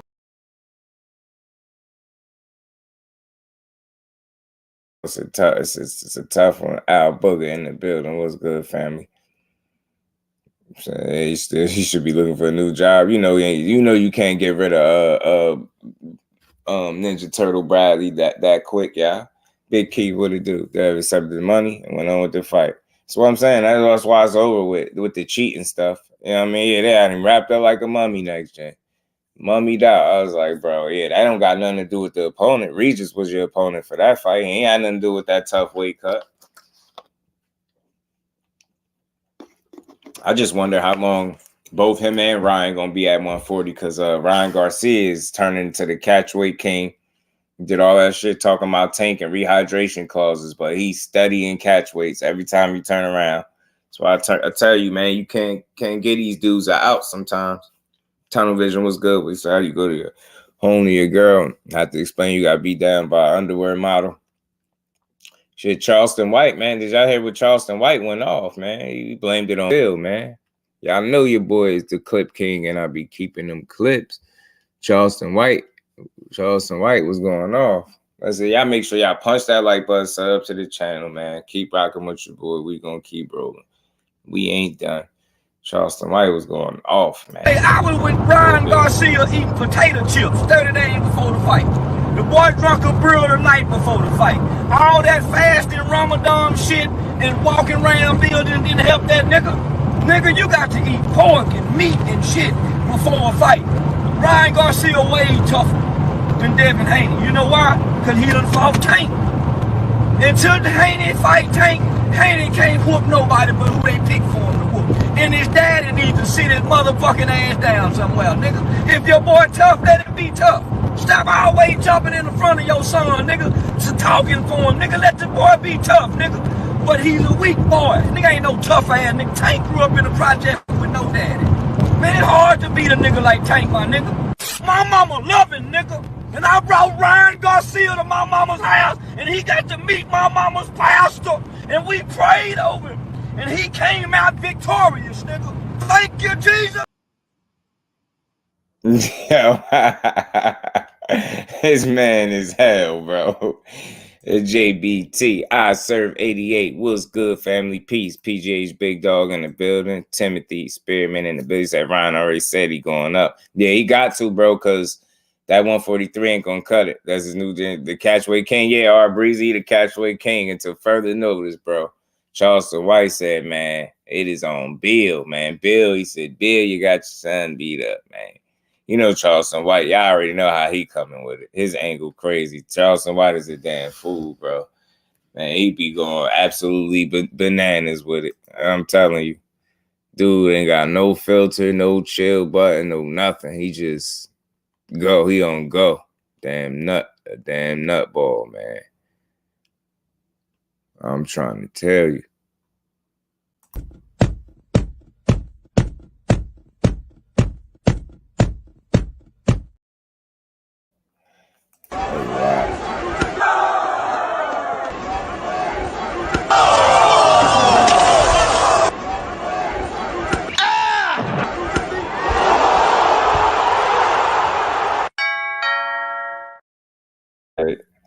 And he said it's funny how they saying Ryan rehydrated 37 pounds. I got you, GM. Hold on. I think I still got you.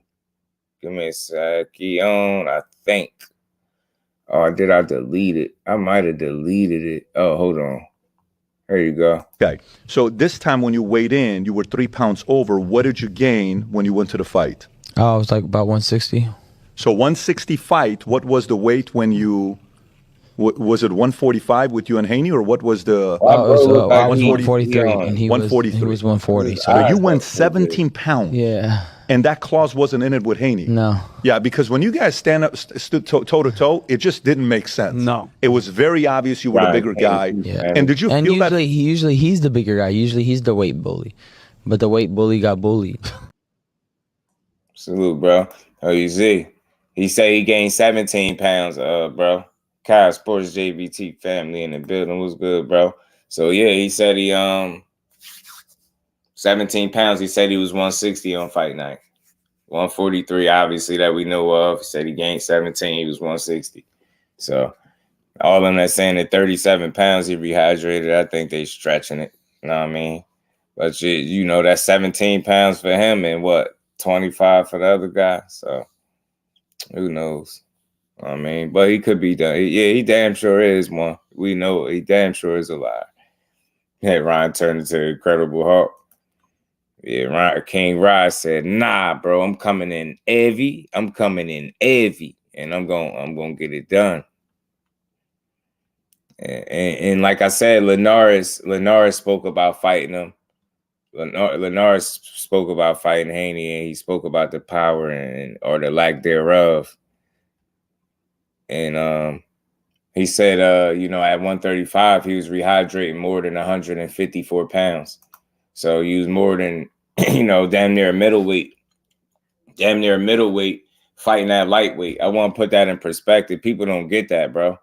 You get what I'm saying? At least.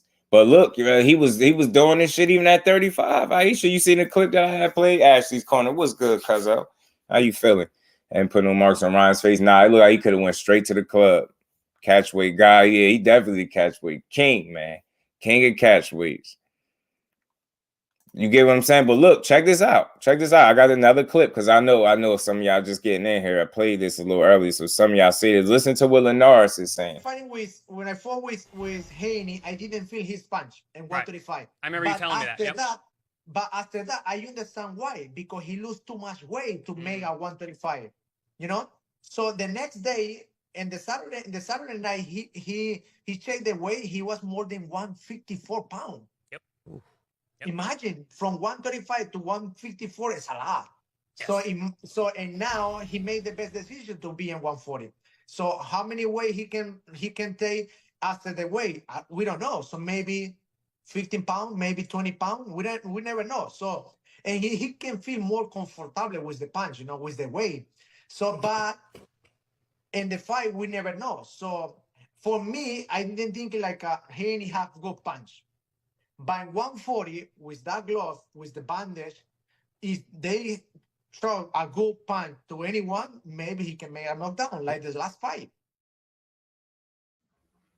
Man, so you see it. You fighting at 35 and you're rehydrating more than 154 pounds. That's pretty much a middleweight. At lightweight is crazy. That's all I'm saying. And that's coming from one of his opponents talking about it. So I only bring that up to say, like, guys are always going to try to have the advantage. That's just what fighters do. It's a part of boxing. It's not stuff that we like. And we don't care to hear stories like that with guys blowing up, after weigh-ins like that, because you clearly trying to manipulate the rules in your favor to have this wild-ass weight advantage over your opponents. But you see how that shit just don't necessarily translate in punching power. And again, like I said, if all your tests come against smaller guys that, you just have all these advantages over, when you finally run into a guy that, kind of turns the tables a little bit, and that's not the case, it's a much more difficult fight. So regardless of what people feel like Ryan was or wasn't, regardless of who you think he didn't fight and what level he was at, what he possessed in the ring was more than enough to neutralize the things that Haney do well. And for starters, taking away the jab was very key. You know what I mean? That changed everything. You know what I mean? That changed everything. That changed the entire fight. Like, he was heavier than 160. He did, though. He did, Aisha. He did. Losing too much muscle mass to generate power. That's what I think Jorge Linares was saying. That's why he was saying the reason he feel like he don't feel his punch is because he cutting way too much weight. Feel like if he ain't cutting that much weight, then you'll feel his punch. He'll be able to knock people down, much like how he did Regis. You know what I'm saying? Right? Antonio Sanchez, he said, bro, y'all wild, man. He ain't no Paulie. Floyd literally just told y'all what Haney did wrong, which he can correct. Nah, see, but you got to come in. You got to join the conversation, bro. Listen, Antonio, let me run this back for him, y'all, so he can understand, so he can get it through his head. You know what I mean? Because I know he probably think, I'm just saying it, but I know you missed the first part, so let me get you right. But it doesn't mean Devin Haney was ever a pound-for-pound fighter. I told you, he's me with money behind him. He'll never be on the pound-for-pound list again because, again, when you got to fight this kind of firepower, you're always going to be at a disadvantage if you're not clever enough. Devin Haney's very athletic. He's a good fighter. He might even become a world champion again. I don't doubt it. But there's a lot to work on there, and you're working with less talent, like Chris Algieri said, because you don't have the natural firepower and physicality of these other guys. You got to be clever. And Devin Haney showed the other night he's not that clever, even if he's athletic. See, so Paulie feels like Devin Haney is him, just with more money. And he also feels like salute to Antonio. He feel like he'll never be part of it. I know you probably missed that part. Probably feel like I'm saying he Paulie. So I thought it was an interesting conversation, man. And Paulie, coming from Paulie himself, I know people going to just say you're a hater, but I see the similarities. I see what Dev is. I see what Paulie was. You know what I'm saying? At the end of the day, they have similarities. They're not the same as that guy by any stretch. I don't think he's trying to say that, but, he's summing it up that way. He's me, jab, like I said, jab dominant, but with a toolbox, got a chin, got a ton of heart, don't have a ton of power. You know what I mean? But he has more money and, than a Paulie. He got more money behind him than Paulie obviously did. Especially at the stage that Dev is at. So I think in some ways he giving him his credit, but then at the same token, he's just telling you what he think he is. He said, man, me and him, he said, bro, Kai said Paulie was better. They're going to be like, what do you mean Paulie was like that? That's blasphemy, man. He wasn't that. Paulie wasn't undisputed. Paulie was a two-time champion, though. I mean, Paulie had a successful career. Dude only had 6 knockouts. I think that's extremely difficult to achieve what he did, not being a puncher like that. And he fought some guys. I mean, Cotto gave him a rough one. Mir Khanzi, he fought some people. Need to hire a dietitian and nutritionist and move up. Power due to missing weight.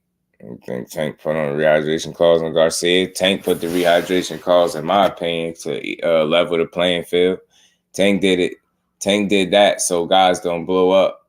So guys don't be fighting at 135 and blow up to 154 on fight night and higher than 154. You get what I'm saying? So I think that's why Tank was doing that. Because you see a guy was fighting at 135 and blowing up bigger than 154. That's junior middleweight. And then when you over that limit, you start teetering in you know, want that 157 or you're a middleweight pretty much at lightweight, which is crazy. It's crazy. It's hard to ignore that. That's wild. Irvin Mack, my guy. What's good with it, bro? How you feeling? That is wild when you really think about it, though. I ain't gonna lie. When you really, really think about it, a lightweight, blowing up to a middleweight, got knocked out 6 times. He was getting dropped a lot. It was a lot of knockdowns. They just didn't count them all. R. Stokes would have do, fam. I seen it too. And Paulie got punished by Cotto and became a 2-time title holder. He did. 2-time world champion for sure. For sure. That's why I say Paulie had a successful career. When people hear the comparisons, they immediately feel like it's disrespect. But I don't think people know that Paulie was accomplished. You know what I'm saying? He fought some people, and he wasn't a guy that ducked smoke. You know what I mean? Paulie got my respect for sure. I used that RC because Ryan wanted to catch weight. Saw that. Yeah, man. He's smart. He's a smart guy. He making sure dudes ain't blowing. He won't be no super middleweight with me, buddy. Nigga smart enough not to fall for the banana and tell by facts. So he makes weight because he fights at a weight class that's too small. Yeah, that's why I played that other video, cuzzo, where they was all wrapping him up, like where he was cutting weight. Salute to my guy, Irvin Mack. You know what I'm saying? Where he was cutting weight, and he got a whole team of people. King was good with it, fam. So that shit ain't easy. I know it's an art to it, and I know it's probably one of the hardest parts of combat sports. MJ, what it do? It's cutting that weight, but I think you could imagine how much tougher it is. It's significantly tougher if you fighting way smaller than what you should be doing. You know what I mean? I was one of the biggest weight bullies at 147, and nobody cared. I mean, I don't know, man. I don't think nobody cared now. Nobody cared when Dev did it, but we pointed out because you got people saying that Ryan Garcia cheated over 3 pounds. So 20 to 25 pounds sound like a lot more than 3. Get what I'm saying? 13 to 17 pounds more normal hydration. You dig what I'm saying? And look what range Ryan fell in all things. At least that's what he said. So if he being honest about it, you know what I mean? He fell in that 17-pound range. That's what he said. Can't add anyone. He's doing as much as he can.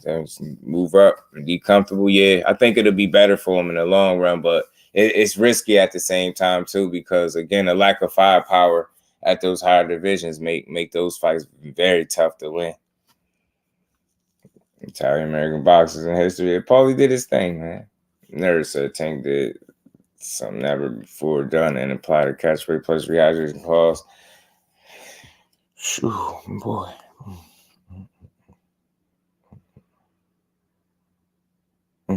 Man, I had to take a moment. Y'all smash that like button. I'll say this, bro. What's his name? Where is he at? Nerd is fighting at 135 and blowing up bigger than a junior middleweight. Some pussy shit too. I just want to know. I'm just asking for the people in the back. Is fighting at lightweight and blowing up bigger than a junior middleweight? Is that pussy shit? It's being almost a super middleweight and fighting that lightweight. Is that regular? Or is that G shit? Big deal is the 3 pounds with the difference. It would have been. So yeah. Full said it had to be exactly 3 pounds. The thing was the specific, like why they saying he specifically came in that heavy, because at 3 pounds, you too heavy, a little over 3, it was like 3.2 or whatever. You're a little too heavy for the commission and make you lose the weight. So if he'd have came in under that, then they could try to make him lose the weight. Had he came in 145 or something like that, then the fight would have been called off. So he knew not to come in that heavy, but he also knew not to come in light to the point where they could try to make him lose the weight. So he put himself, like, you get what I'm saying? He manipulated the rules in his favor. And that's what people don't like. They ain't rocking with it. I'm not here to complain about it because I don't feel like that would have changed the outcome of the fight. I really feel like if he was in shape, he would have got a stoppage. I'm gonna keep saying it. I don't think Dev done, but he never gonna be the same because he don't, you know, he's gonna have a trend. He can get caught anytime. That's tough. Salute to Daryl. Y'all smash that like button, sub to the channel if y'all haven't. Like some guys' competitive advantage, yeah, you can make the weight, put your body through that, hell, and rehydrate. Just work. And your team put in and make happen. I mean, yeah, it's just risky. It's just risky, and just understand some people gonna call it out. That's why I say I just try to put it in perspective, right? If you're a problem, if you have a problem with what Ryan did, do you have a problem with a guy fighting 20 and 25 pounds above the weight class that he weighed in at? You get what I'm saying? That's all I'm asking. Get this water up there. You know what I mean? Are you cool with a guy doing that? Because again, we highlight how a certain somebody always doing this, and he's a soft for doing this, and he's soft for doing that. And I just want to know, is it soft to rehydrate 25 pounds above the weight limit that you weighed in at? Is that cool? Because at that point, you pretty much a super middleweight. So I'm trying to understand, is it cool to fight at almost super middleweight when you're supposed to be a lightweight or 140 pounder? Is that cool? And no, the problem is, see, nerd, you missing the point. Who said they wanted to fight who, right? Ryan is barking up tank tree, right? Barking up the wrong tree, saying what he wanted, right? The question you should be asking yourself is, why didn't Ryan, like a smart guy, be disciplined, weigh in at 135 pounds, sacrifice that pound, go down to 135 and fight Tank where he was supposed to fight him at, like Rolly did, right? It was hard for Rolly to make the weight too, right?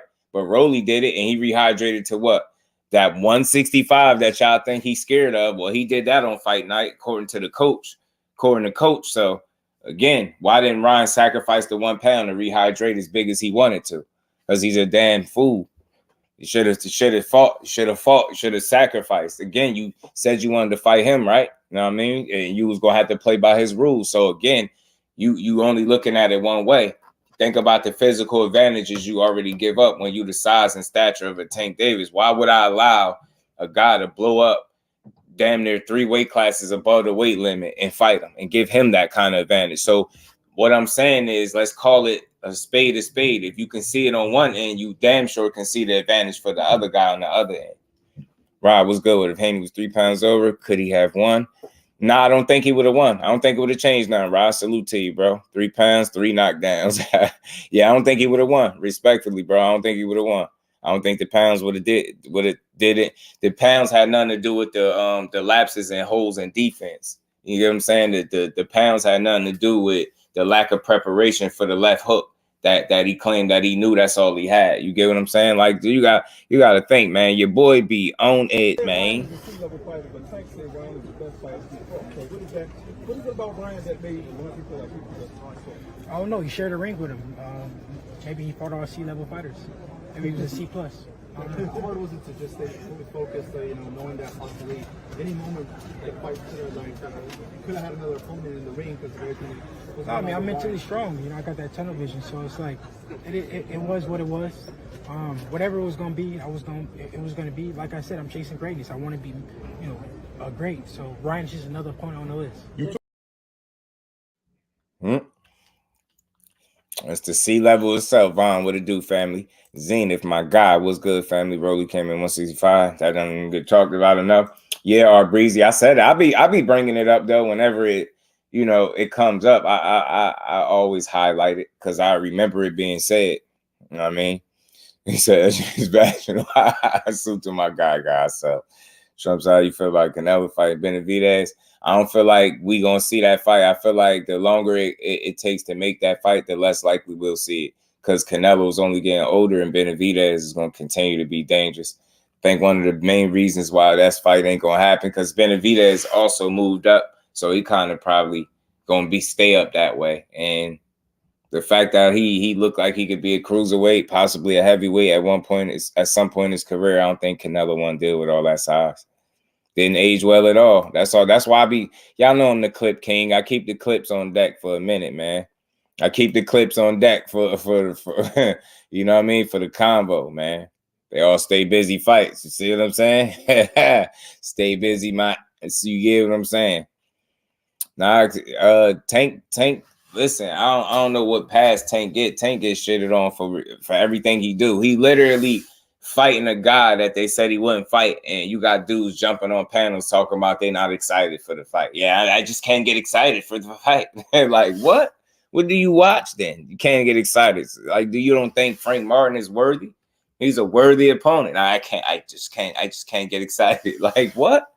Man, the Toya top dog, what's good with it? Tank ain't never clinched all 12 rounds, and he ain't gonna do it either. You hear my guy Morel moving up. Yeah, I actually fighting Kalajic, Hot Rod, aka Hot Rod. Somebody gonna beat. I think he chasing Benavidez, Cuzzo. I think he chasing Benavidez. The record show just dude's cool with rehydration calls and catch weight going forward. Man, nerd, yo, you about to get something said to you, man. You about to get something said to you, bro. You one of them weird dudes that just want to argue. You don't like logic. You don't like reason. You just want to go back and forth. You can't disprove what I'm saying makes logical sense, but you could come in here bitching about a rehydration clause. Man, quiet down, man. Listen up. You might learn something, dude. Stop whining. You think I cared that you said what I'm cool with? No, I'm cool with guys like Tank Davis being smart enough to even the playing field and not let guys weigh in at 135 pounds or whatever weight and then blow up 3 weight classes above. So let the record reflect that nerd is actually a nerd and he cool with sucker shit like fighters shrinking themselves down to small ass weight classes so they can blow up 3 or 4 weight classes higher and fight a guy. Yeah, nerd is cool with that. Weirdo. Shut up, man. You might could learn something one day, man. Stop talking so much. Stop typing, should I say so much. Tunnel Vision, what's good with it, bro? Appreciate you in the super chat. So the little guy moving up 10 plus pounds is the coward, but the guy melting down to fight little dudes is brave ones. Come on, you get what I'm saying? Shut up, dude. And again, you hear me acknowledge, like, I understand his issue with it, but I'm also telling him why a guy might do it, and he don't really want to have a conversation. He just want to argue because he think he right. Well, you're not right, bro. You're not. In this case, you're not right.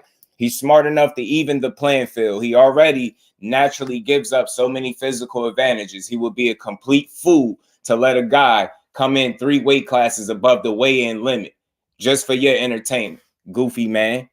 This boxing is weight classes for a reason. This is exactly why he said combat sports is starting to be trash. People like you that think you'll come in here and complain about a guy even in the playing field where he got to abide by the same exact damn rules, and still when he get in the ring, he's still going to be the smaller guy. And my thing is, if you're complaining because you think a rehydration cause makes a guy so weak, then why isn't that guy fighting up closer to his walk-around weight where he don't have to worry about being weak? Or better yet, stop calling and barking for a guy that's at 135 pounds when your ass should be at 147 and arguably 154. Miss me with that shit. Stop complaining. Dudes need to take their big asses up and stop calling for a lightweight that could arguably be still fighting at 130. That's the pussy shit. You don't even see it. Pay attention. Open your eyes. That's a small guy we talking about. That's a small ass dude. He's supposed to give up all the physical advantages or else he's the sucker. He a pussy. He even in the playing field because he's smart and he know better. Goofy. Instead of demanding dudes to fight closer to they walk around weight or stop shrinking themselves down so they don't have to be in situations like that. You get what I'm saying? It's that simple.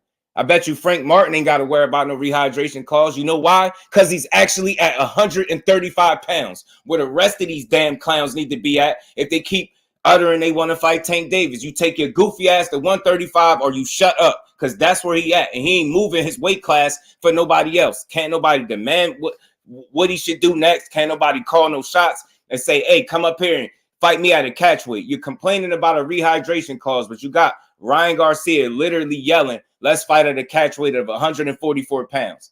The dude never weighs in at his weight. You ain't complaining about that, but you'll complain about Tank leveling the playing field so people ain't 3 or 4 weight classes above the weigh-in limit. You can't be serious. How in the hell could you be cool with that? It might as well be a free-for-all. Are you cool with David Morrell fighting somebody at 140?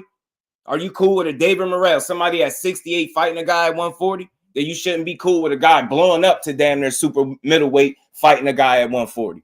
Stop complaining. You complaining about the wrong shit. Salute to my bro, Tunnel Vision. Much love to you, bro.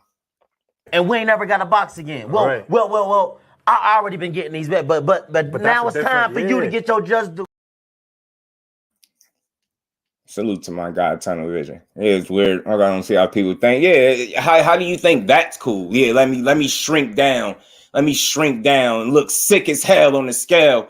Look emaciated. Yeah, then they're gonna cry a river for me there. Did you see how bad he look on the scale? He doing it to himself. What do you mean? Yeah, we see how bad he look. Do he see how bad he look? He doing it. He doing this shit. You gonna complain one way, complain all around the board. I don't like one-sided arguments. Talk about the other side as well. Advantages, man. These dudes be looking for a goddamn advantage, bro. Salute to my guy, Tunnel Vision. Back in the super chat. Much love. Y'all make sure y'all smash that like button, sub to the channel. I'm going to drop the link in a minute. He said tries to minimize the disadvantage he almost always has. You get what I'm saying? Devin complaining about not having his customary 10 to 20 pound weight advantage. And that's really what it is. But people you just going to gloss over that. Yeah, it's 3 pounds. Tank, rehydration, tank. Oh my God, tank. These big ass junior middleweights / super middleweights need to stop calling out a lightweight because that's the pussy shit to me. That's the soft shit. That's what you should be mad at. How many dudes are going to grow out of the weight class and continuously call that out? Nobody have a problem with it. Yeah, tank and rehydration. Frank Martin ain't got one. You know why? Because he fight at the weight class he's supposed to fight at when you want a Tank Davis fight. Goofy men. And take notes for the rest of y'all fighters that keep claiming y'all want to fight Tank Davis. That go for all of y'all. Make 135 pounds. Make 135 pounds. And it won't be no stipulations of getting knocked out like your daddy probably used to. And we ain't never got to box again. Well, I already been getting these bets, but now it's time for you to get your just due. Then they throw Spence in there. Well, Spence did this. Well, Spence. Well, Earl Spence. They got tit for tat. We're not talking about Earl Spence. They be shit now with Spence. Spence boosted castrays. I ran in peace and blessings to the queen. Salute to my guy, Trey Scales. Cornelius, much love, bro. In the super chat, he said, keep speaking the truth. Much love. Salute to you, bro. And we ain't never got to box again. Well, I already been getting these bets, but now it's time for you to get your just due. You crazy. You crazy. Fight at your natural weight class. Simple. Problem solved. He put a rehydration clause. Fight at your weight then. Stop trying to handpick a small guy that you know you can't beat anyway and then cry after he smoke you. We ain't trying to hear that shit. Fight at your weight then. Stop picking on smaller guys that you can't beat anyway. So you gotta hope that you can trick him out of his spot. Hope that he'll give you the 30-pound advantage that you're looking for, your super middleweight ass. Take your ass up there and fight David Morrell since you want to be 165, 168 on fight night. Take your ass up there and fight the big boys then. Then when we mention him versus Boots, they throw a panic. They break out in cold sweats. Talking about, man, why y'all mentioning Boots? He fight at 140. Exactly. Well, stop calling out a dude that fight at 135 then. Shut up. Shut up. At least on the other end, that guy that's at 35 is clear that that's where he gonna be at. He's made it clear. That's where he at right now. All that other shit is just noise. That's where he at. You want to fight him, see him there. The rest of you dudes, you got dudes talking about fights at 47. You got dudes, pops talking about they can fight at 54 right now. What is we talking about? If we complaining, we should be complaining that these dudes are big as hell and they continue to clout chase a much smaller fighter that you wouldn't beat anyway. He come to your weight class, he's still gonna smoke your ass. He still smokes you. He come to your weight class, you still gonna get beat up. And that's the tough pill to swallow. It's just simple reality. You don't work that hard. You don't position yourself the way he do to give up your leverage for no goofy ass dude that's looking to trick you out of your position. What he look like? He ain't stupid. He ain't letting nobody trick him. Mr. 3 pounds. He ain't that damn dumb. If getting tricked out of your position was a person, bro. I ain't even want to go there today. If being tricked out of your position was a person, it'd be a certain somebody because he got tricked. He got tricked by a dude that he thought was crazy. That's what y'all mad at. That's why Tank be catching strays. They don't even got nothing to do with Tank. Tank ain't even fight yet. Criticize Tank after he fight, bro.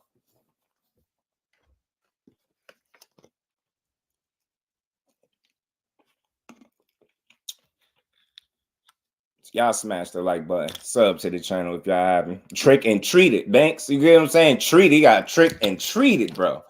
Tricked and treated. Man, he pulled a super troll move, bro. Bro pulled a super troll move, bro.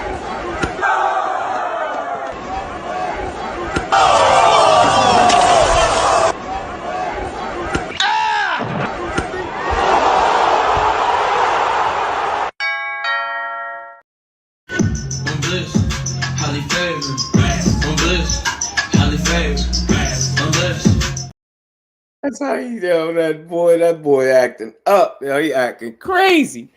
That man got to win. He said, hell with that. I want to fight Errol Spence next. I want Crawford. I want to beat Crawford ass. Hell with that. I'll go up there. I'll fight Fundora, Pitbull Cruz. That man going crazy. That man got to win and start calling everybody out bigger than him. But Tank, leave Tank alone. You already know, bro. Y'all know I'll be keeping it. We already ready to go to 40, bro.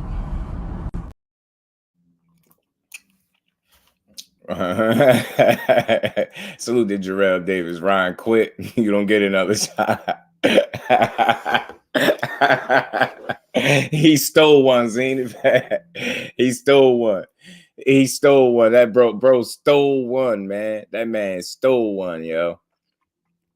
He stole Devin one. Haney. Your daddy said you were gonna be the next Floyd Mayweather. He was a damn lie. And I'm standing on TMT business. Don't compare Devin to Floyd no damn more. Boy, I thought you got stabbed in that ring the way you were bleeding tonight. Bill, where you at? You bring your rabbit ass on here, Bill, where you at? Now, Devin, you talking about what you would do to Tank. Boy, you better leave Tank alone. You can't even be Ryan. Went all the way to New York just to get your ass knocked out. Trash. Your boxing trainer. Trash.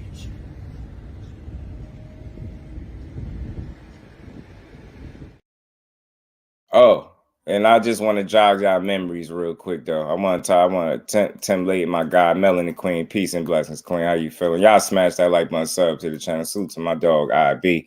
Look, I see a lot of people, you know, I've seen a lot of different comments. I heard a lot of different comments, right? And people like, you know, why they celebrating that he lost? And you and hear me, y'all. Why they celebrating he lost? You know, that's distasteful. How you happy? How you happy a black man lost? How you happy another fighter lost? How you happy? Why they celebrating the loss? Why they this? Why they that? Let me jog y'all memories real quick. Let's go, Cambosis.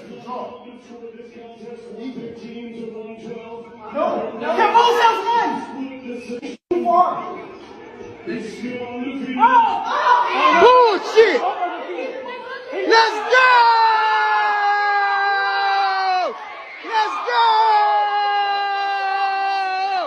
You know, that's what we talking about. That's what the fuck we talking. I mean, I'm not the sharpest knife in the drawer, but I mean, if my 4 eyes is seeing correctly, I mean that looked like people celebrating somebody losing. I mean, I don't know. Hold on, y'all. Hold on. Let me see. Let me clean my glasses. Let me run it back one more time. Let me make sure I'm not seeing the wrong thing. And this is strictly to the people that's saying we're celebrating somebody lost. And man, that's distasteful. Leave the man alone. Leave the kid alone. He lost. I'm with all that. I'm gonna keep supporting him. But y'all said celebrating the loss, right? I'm just trying to figure out what's going on right here. I just want to figure it out. Let's dudes trying to figure out what's going on in here, right here. Bullshit. Let's go. Trying to figure it out. Somebody tell me what y'all see. Let's go. You know, that's what we do. Man, we're brothers. We're happy and we're singing and we're color. They jumping up. They jumping for joy. They jumping for joy. Man, I wonder. I bet you that video come with a shit ton of explanations as to why. Well, he was only celebrating because then y'all ain't try crying right now saying people celebrating somebody losing. Hey, he clearly jumping for joy because somebody lost. Jumping for joy. Man, just call me the clip king, man, because I keep the clips, man. I will remind you that, you know, You know, they call what they call it, receipts. I'm just saying, man, had that snack shirt on. I don't really want to fight Tio. Salute the big supreme. Salute to my guy William Old School, man. Yeah. Yeah. He said, what's that? What is that, Big Supreme? What is that? Cambosa said Devin gave him info on Tio. Hey, man, I'm just saying. But, you know, then Kendra was what it do, family. Was happy because the next fight was an easy fight. Bing, bing, bang. But, you know, still celebrating somebody's loss, though. I just wanted to point that out just to remind the people that a lot of the energy that they're receiving right now was similar energy that they put out in the past. That's all I'm saying. Hey, we big boys here. We grown men and women's in here. We love boxing, but I just had to point that out. Man, saw the finest of cherries. It was one of them expensive cherries, Jim. You know what I mean? Them joints. They just joints that's extra sweet. That cherry was extra sweet. Teofimo said he was vacating if he beat Cambosis, and Cambosis promised him a shot. I told you I told you it was still gonna be an explanation. I get that because I remember him saying that, but still they was jumping up for joy. Like they was yelling, Cambosis. C. Dewberry was good with it. They starting this cheating narrative now. Yeah, Tim Bradley threw that out there. He said Ryan, he planned all this and he cheated. That's what Tim Bradley had to say. Showed a tweet about Shakur when he won. Whoa. Oh, yeah, and I don't even got it, bro. I don't got that one. GM, damn, I don't got it. Yeah, but they went nuts on him for winning. They damn sure did. They went nuts on him for winning, for getting a win. But Jorge Linares weighed in on some things too, man. I got a couple clips from Jorge Linares I'm about to play real quick. Y'all smash that like button. Sub to the channel. Let's keep rocking, man. But and the another way is Pitbull too. Yeah. He's super strong. It's dangerous for both of them. If you push, if you bring Pitbull in the ring with Ryan and also with Haney, I'm with Pitbull. And he said you put Pitbull in the ring with Ryan or Devin Haney, he with Pitbull. He said Pitbull smoking both they asses like a pack of cools too. Like a pack of cools. Maybe your boy just got his ass whooped. Nah, I better hope Tank don't blow through that payday. What's that? What you mean? I don't with Haney, but that was true gang. Look at my profile picture. I rock with him. I wish Tim Bradley would just go away. It was good, dude. Bad Jada Kiss head Bradley. Bill burn bridges. Now you gotta watch him crumble. Yeah, you burn bridges. Sometimes you can't cross them, man. Pitbull is a certified gangster. He beat yeah. I'm telling you, he gives some people flat out hell, even if he don't beat them a fight game. He give people tough outs, man. Pitbull ain't nothing to play with. Haney is good. He's a world champion right now, but in 140 we have so many good boxers. Better than Haney, better than Ryan. For example, for me, the more than what did he say? Hold on. Haney is good. He's a world champion right now, but in 140 we have so many good boxers. Better than Haney, better than Ryan. For example, for me, the more good boxer right now, 135 and 140, is Tom Davis. they were the most dangerous boxer for me for 135 to 140. For me, Tank Davis. Tank Davis. Oh, they be killing me with their accents. I love it, yo. I love it. Yeah, man, y'all smash the like button, sub to the channel, turn your notifications. I heard someone keep calling a kid today and they hang out. Yeah, grown man, grown boy. Pitbull is a beast. He absolutely is, man. Salute to the queen. Put some color in the chat. Appreciate you, queen. Y'all smash the like button. Y'all, let's keep rolling, man. Pitbull will be smoking that Haney pack. Woo! I mean, you know. If you know, you know. Hold on. Still smoking the pack. Haney pack, nigga. Haney pack, nigga. Yeah, nigga. Yeah, Haney pack. Yo, Bill, where you at, Bill? Yeah, Bill. Corny as hell. Like Bill Haney pack. Where we at, man? Haney back. We in New York, man. Where we at? Oh, yeah, what you say? Easy. Cali Nights, eh? Smoking on that Bill Haney back. That Bill Haney back. That's fire. You deserve Flawless. it. He said, "Tank fought all bums."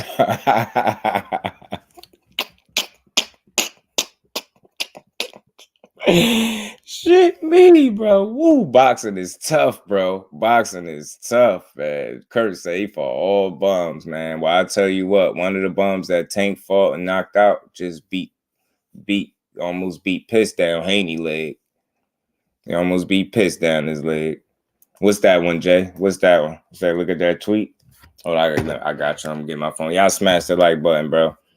Salute to my guy, LaMarcus, man. The Clip King is on the job, man. Yeah, man. Night Rider, what it do, family? This is the interpretation of the accent. Man, that joint be funny, bro. They accents be killing me. I love it, though, man. It's funny. He ain't even in hell. Nah, he ain't in hell. He just looking all corny. Just trying to be funny. Ain't he packed real good? You see him, Devon was good with it. Ryan, yeah, Ryan been trolling. He on one. He riding the high, bro. He wasting the Haney pack. Hold on, I got y'all. He said, look at the tweet. Y'all put it in the chat. I got you. I got y'all.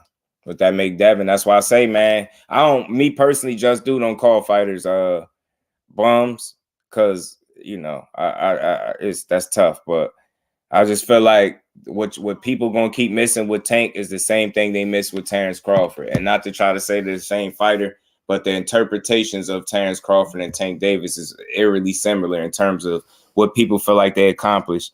Terence Crawford been through a number of weight classes and showed you he was a top guy through multiple weight classes. The fact that he hasn't fought maybe some of the guys that you wanted to see him fight, you tend to believe that he hasn't accomplished or done anything. Then it's the same thing with Tank. He's shown you through a number of weight classes, 4 to be exact, that he could be a top guy in any one of them if he campaigned there.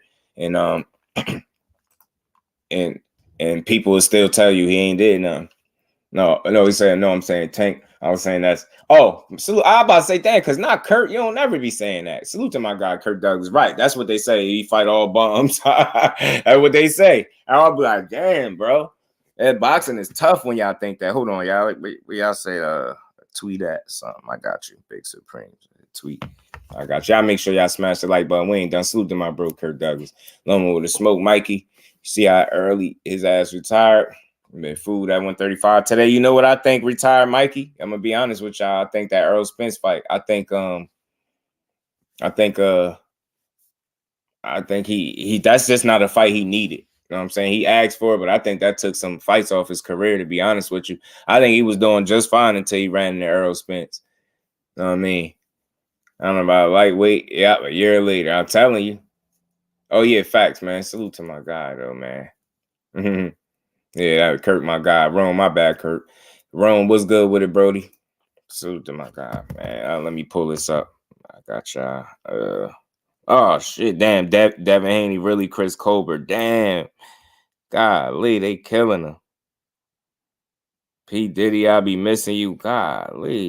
He should have known this was part of it, though. The memes was going to be flying left and right, bro. Thanks, Davies. Thank Davies. Yeah, for me is Thank Davies. It's Thank Davies for me. Maybe Javante Davies. I'll be like, who? Javante Davies. Be like, who the hell is that? Not Devin Colbert. Yeah, they call him Devin Colbert, bro. Devin Colbert. Said Devin Haney is really Chris Colbert, and they got Fred from Scooby-Doo snatching his mask off, and it's really Chris Colbert under there. They're crazy. You know the memes don't stop. The internet undefeated. You can't beat the internet. The internet gonna win every time. Yeah, Tank Davies. Tank the Executioner was good with it, fam. Tank Davies. Por me, what do you say? But it's so many other boxers better than Haney. For me, he said, for me, like from 135 pounds to 140. Thank Davey. That shit is funny though. Hold on. It's good. He's a world champion right now, but in 140 we have so many good boxers. better than Haney, better than Ryan. For example, for me, Better than Ryan. the more danger, the more good boxer right now, 135 and 140, is Tom Davis. Thank Davies. Man, you Carter, what it do, family? How you feeling? Facts, Zane, if they still mad, Chris Haney. Chris Haney, man, it's crazy. But yeah, man, let's get back to it. So yeah, man, Paulie ruffled some of y'all feathers today. I see with that comment. He said Devin Haney is just him with money. I want to know how y'all feel about it. Is Paulie on to something? Is Devin Haney really him with just money? What he said, and he said he'd never be on nobody's pound for pound list again. He said he's clever, but he shows you Saturday night, even though he's athletic, he's not as clever as you may think. You know, some people flat out calling him a hater. I don't know. I mean, because if you say Ryan was trash before this fight, then you damn sure gotta revisit that now. You have to. You don't have a choice.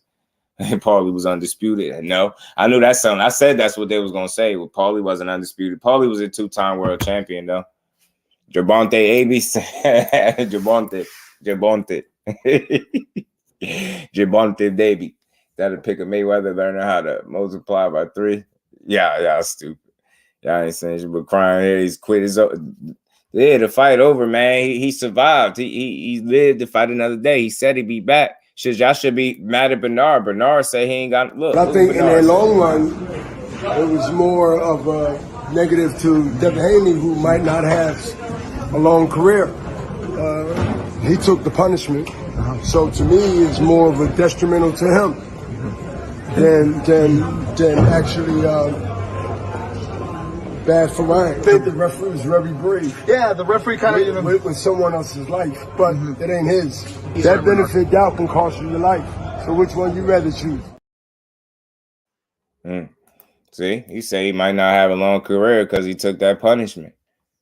I mean, that's tough, man. I mean, that's why I say, man, bravado is that shit cool, but that shit only gets you so far. That can get you, you know, certain fights take years off your career. Like, for example, I'm not saying this fight was as brutal as Provodnikov and Tim Bradley, but y'all remember when Tim Bradley fought Ruslan Provodnikov and he decided that fight that he wanted to entertain the fans?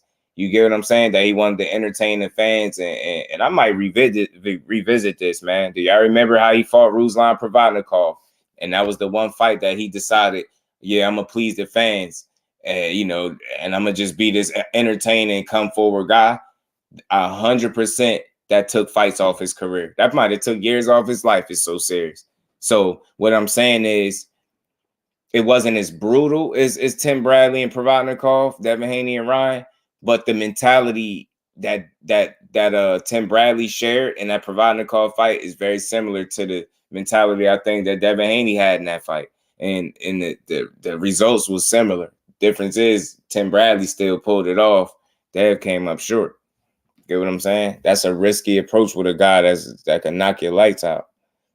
Javante Davies. That's how they be. Yo, Ruslan beat the hell out of him. Had his balanced, slurred speech for like over a month. You see what I'm saying? Aisha, he said he might not have a long career.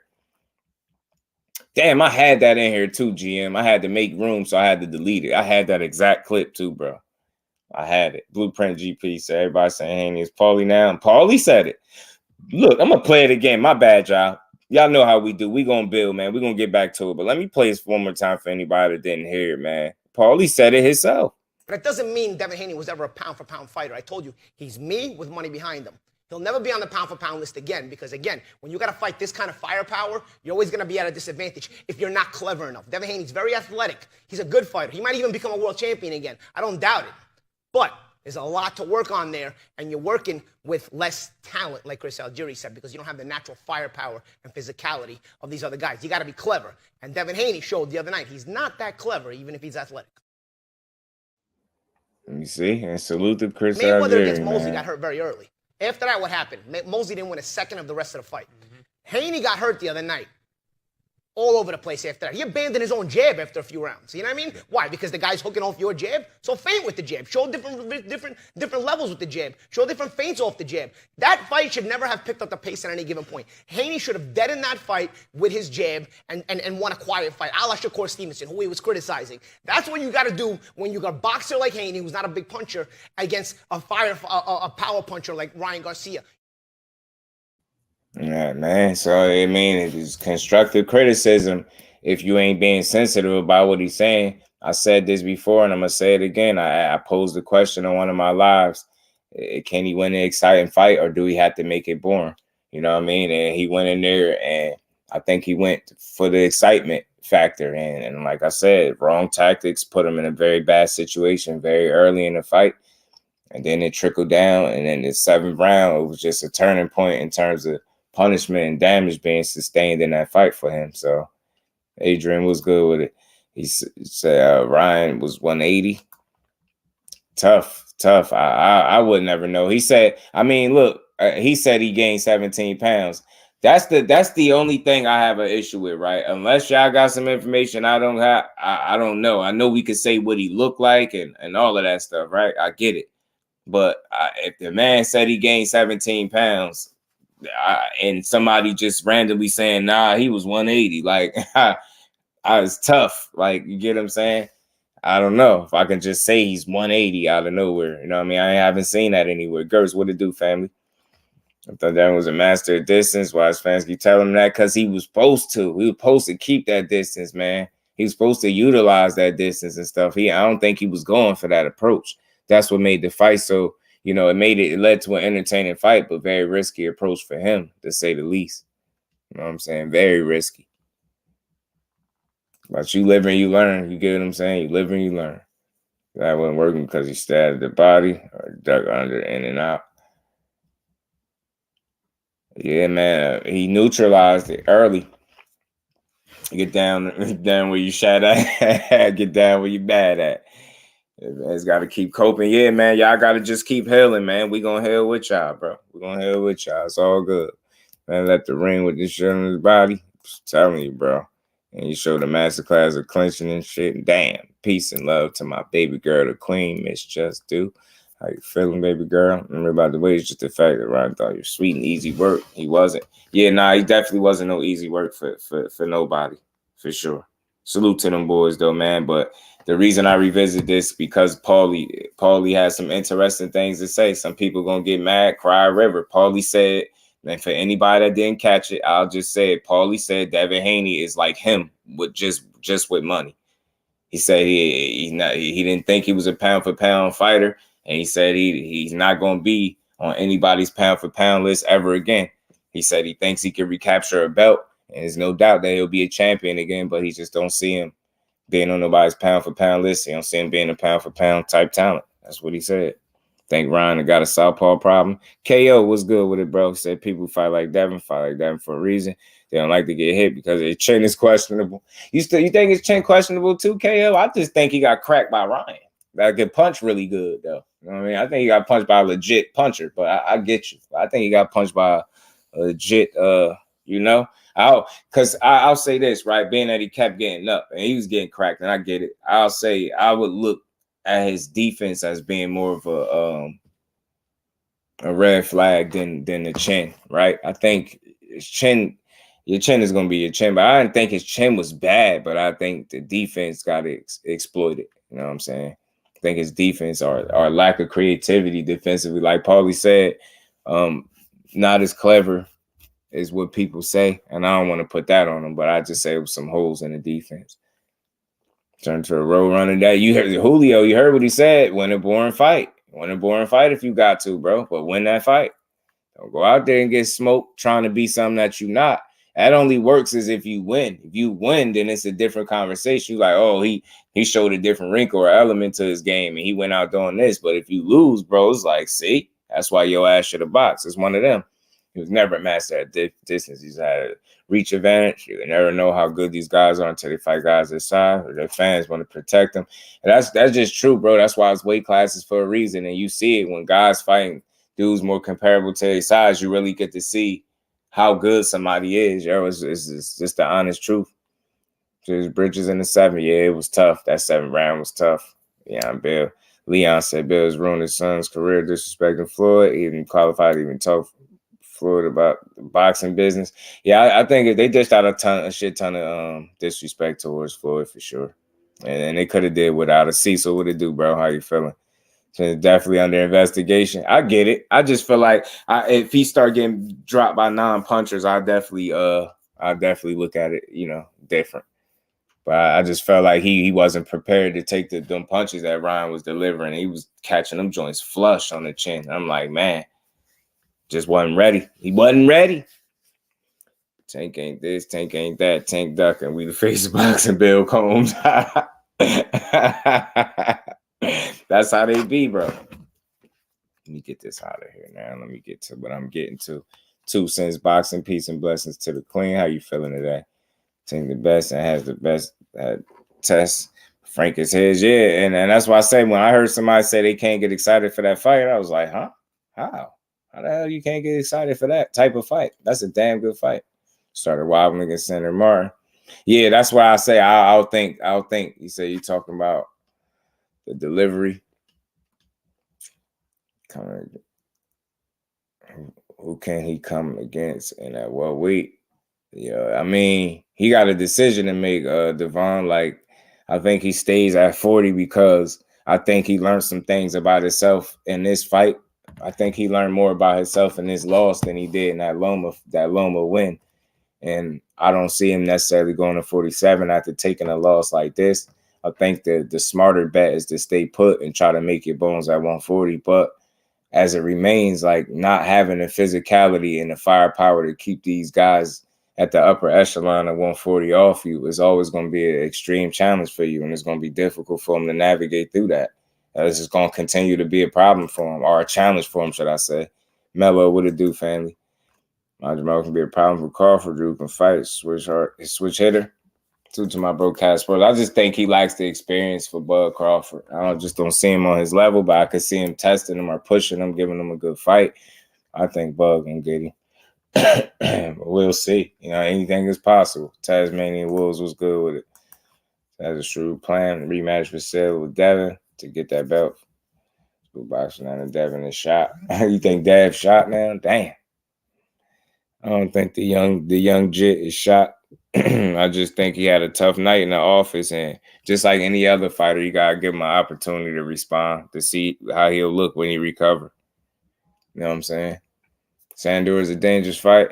Yeah, not as dangerous as somebody punching like Ryan, though. I'll tell you that. I think that's a more favorable fight for him stylistically. I think Ryan, as from what I've seen, I just think that's all wrong for him right now. Believe it or not, styles make fights, especially when you're able to implement your style. And what Ryan has and with his temperament and what Devin Haney doesn't have and the lack of punching power, I think stylistically Ryan is just wrong for him unless he fix some of them holes. Just some color. We got salute to my bro, Lonnie Lee, man, putting that color in the chat, man. Y'all make sure y'all smashing that like button, sub to the channel. Appreciate the color in the chat. And we ain't never got a box again. Well. I already been getting these bets, but now it's time for you to get your just do.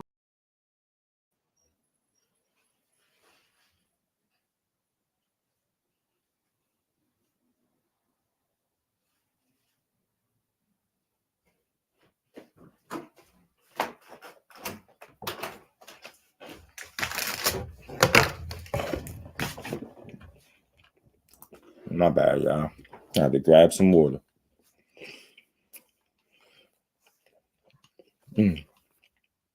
Yeah, all the champs at 140 got popped. That's what I'm saying. It's gonna be hard. Tank can't beat Ryan at 180 either. Tank ain't never got to worry about beating Ryan at 180 because he'll never fight him, and he at 180. I don't think that'll ever happen because Tank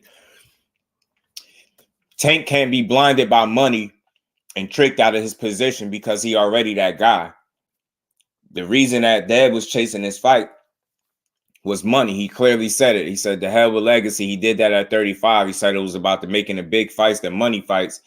And that's all that was on his mind was the money, so much so that when his opponent came in overweight like that, he ain't see it as a red flag, and in fact, it was, and it was something that he should have took. He should have kept his eye on. He took his eye off the ball, off the prize, and he got blinded by that $600K or 1.5. That's what y'all want to believe. I heard $600K from his dad. That's what he said. He paid him, and he was blinded by that. He was thinking money. The reason why I say that, if you listen to the corner man, he said it too. He said sometimes you gotta forget about the money. You know what I mean? And he sounded like he was like remorseful that they even took the fight, feeling like they should have called it off. Not one good highlight for Devin, editor or not. No, not really. Not even in the rounds he won. Salute to my cousin being a member for 6 months. Much love to and we ain't never got a box again. You know what I mean? Well, I already been getting these bets, but now it's time for you to get your just due. Peace and blessings to the Queen Aisha in the Cash Apps. Always supporting. And we ain't never got a box again. Well, I already been getting these bets, but now it's time for you to get your just due. Appreciate you, Queen, as always. Did I just say they got? No, Israil got 35, and I seen Ryan. They said Ryan got 50. Slogan one, what it do, fam? And that's good for them. Good, that's good for them. Get your money. I ain't mad at it. They ain't getting no 35 million. He capping. Yeah, it's a post out saying it, but I ain't whatever. Like whatever. They posted that and got dog and his fans talking about what Tank can't do. That's what I said. Tank gonna catch strays. Tank already beat Ryan. He don't need to do it at 180 because he did it once already when it counted.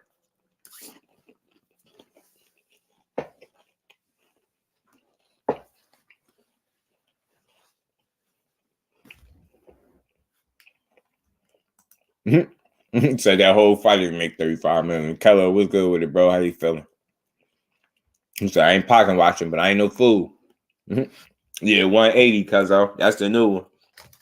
That might be my title for tomorrow. Tank can't beat Ryan at 180.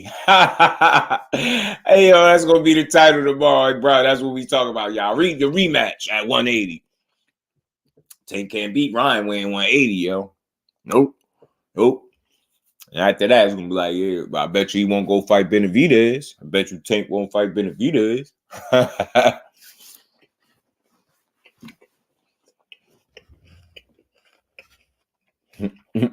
He said, no, we not. You know. I'm saying, Kyle Sports, man, just come cry with your boy, man. It's all good. It's all good. It's all good, man. But we ain't done yet. We ain't done cooking yet, y'all. Y'all keep smashing the like button. Sub to the channel if you haven't. Appreciate everybody that hit the Cash App and Super Chat. Much love to y'all. We're going to keep rolling. We ain't done yet. We got this. We got to talk about Teo. We got to talk about Teo Sr. and his pops. Well, his pops. Should I say Teo pops, Teo Sr. He been on a rampage again. He got Crawford name back in his mouth going crazy. Salute the Punch Drunk ahead of time because he was the one over there. He was interviewing him. And that dude was drunk, man. He got I'll say this in advance, man. Teofimo Sr. need to stop doing interviews when he drunk. He need to stop doing interviews drunk. You said Tank a coward. Man. Tank a coward, man. That's crazy. So what is the guys that so why do you suppose, Adrian, that guys claim or they say they want to fight Tank if he a coward? Why they want to fight him? Why do people try to be like him? Why people, why they want his spot? Why is that? Why would you want to fight Tank if he a coward? And Teofimo Sr. be tripping, y'all.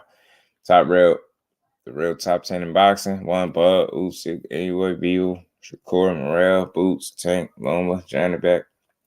Nice. Oh, you say you out of here. Appreciate you.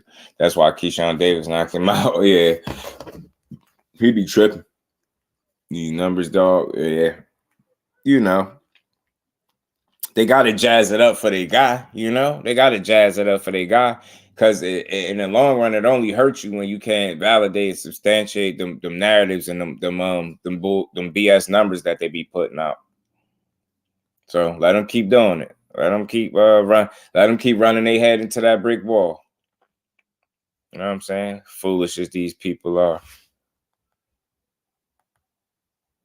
He came right on cussing too. Dude came right on with the curse.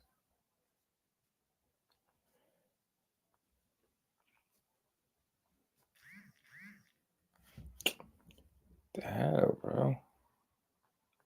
People be doing hella DMs while I be live. Y'all give me a sec. Y'all smash the like button. We ain't done yet. I gotta get to the right part where this damn idiot at.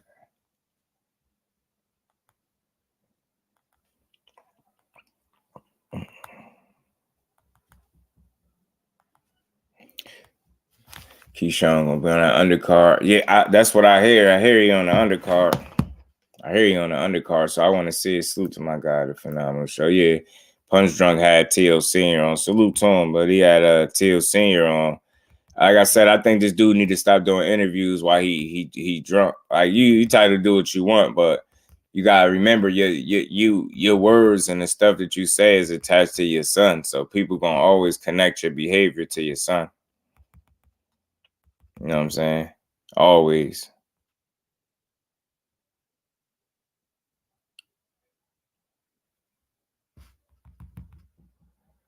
They're gonna always connect it to his son, man.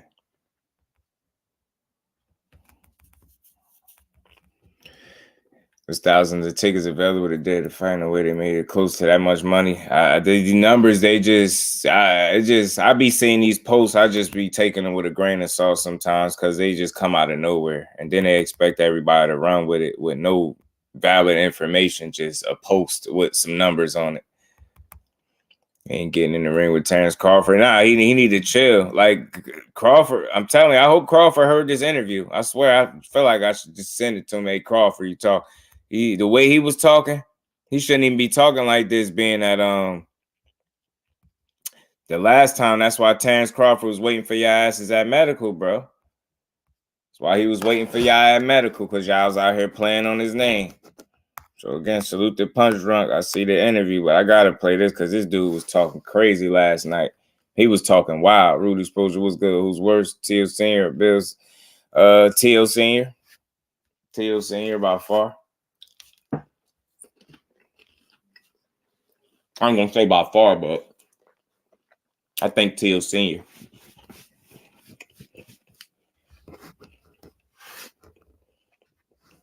We gonna get to this, y'all. Y'all smash the like button. Right, cuzzo. That fight didn't even generate 30 million. Let alone paying both guys like a total of $85 million. That's crazy. Whatever though. Wait till you hear how he's talking. So let's get to this, y'all. Let's get to this. Guys, motherfucking Tio. All cursing. Excuse his name because he came on cursing. All these motherfuckers, they got nothing to say, but yo, he's fucking blasted. That motherfucker's drunk. That motherfucker's drunk. Who gives a fuck, you son of a bitches? I get fucked up every day, so who gives a fuck? Fuck you and your motherfucking whatever, you know? Yo, you gotta... Right off the bat, if he my pops, I'm spazzing. He coming on talking like this. He sound like a damn kid, bro. Like a damn fool. He said Oscar ain't giving up that money. Got bricks to buy. Everything going on wrong, my nigga. Go ahead. For real. I get fucked up every day, so who gives a fuck?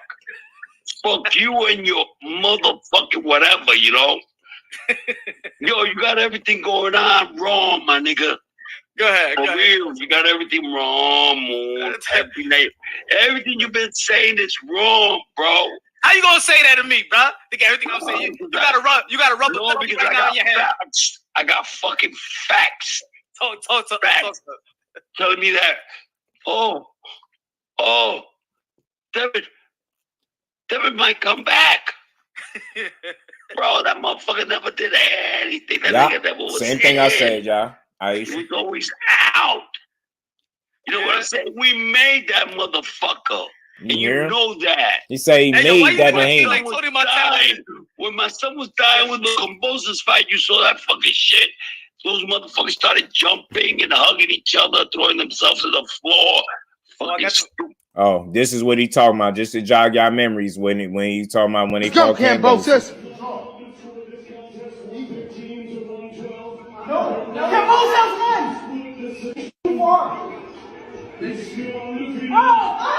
Bullshit. Let's go. Let's go. You know. That's what we talking about. That's what the fuck we talking. They was sick about that. They ain't appreciate that. But let's continue. Let's keep getting, because Teo's just going crazy. That's why I say he back speaking on Bud, man. He tried to rob my son, yo. That's how he be. My son. Self to the floor. Fucking stupid ass motherfuckers. And I'll say it to Bill in his face. You know what I'm saying? Because we made that boy. We made him. Because God made my son lose his fucking throat, his chest, everything in that fight. What did I say? What did I say from the beginning? The only thing that could stop my son is health and God.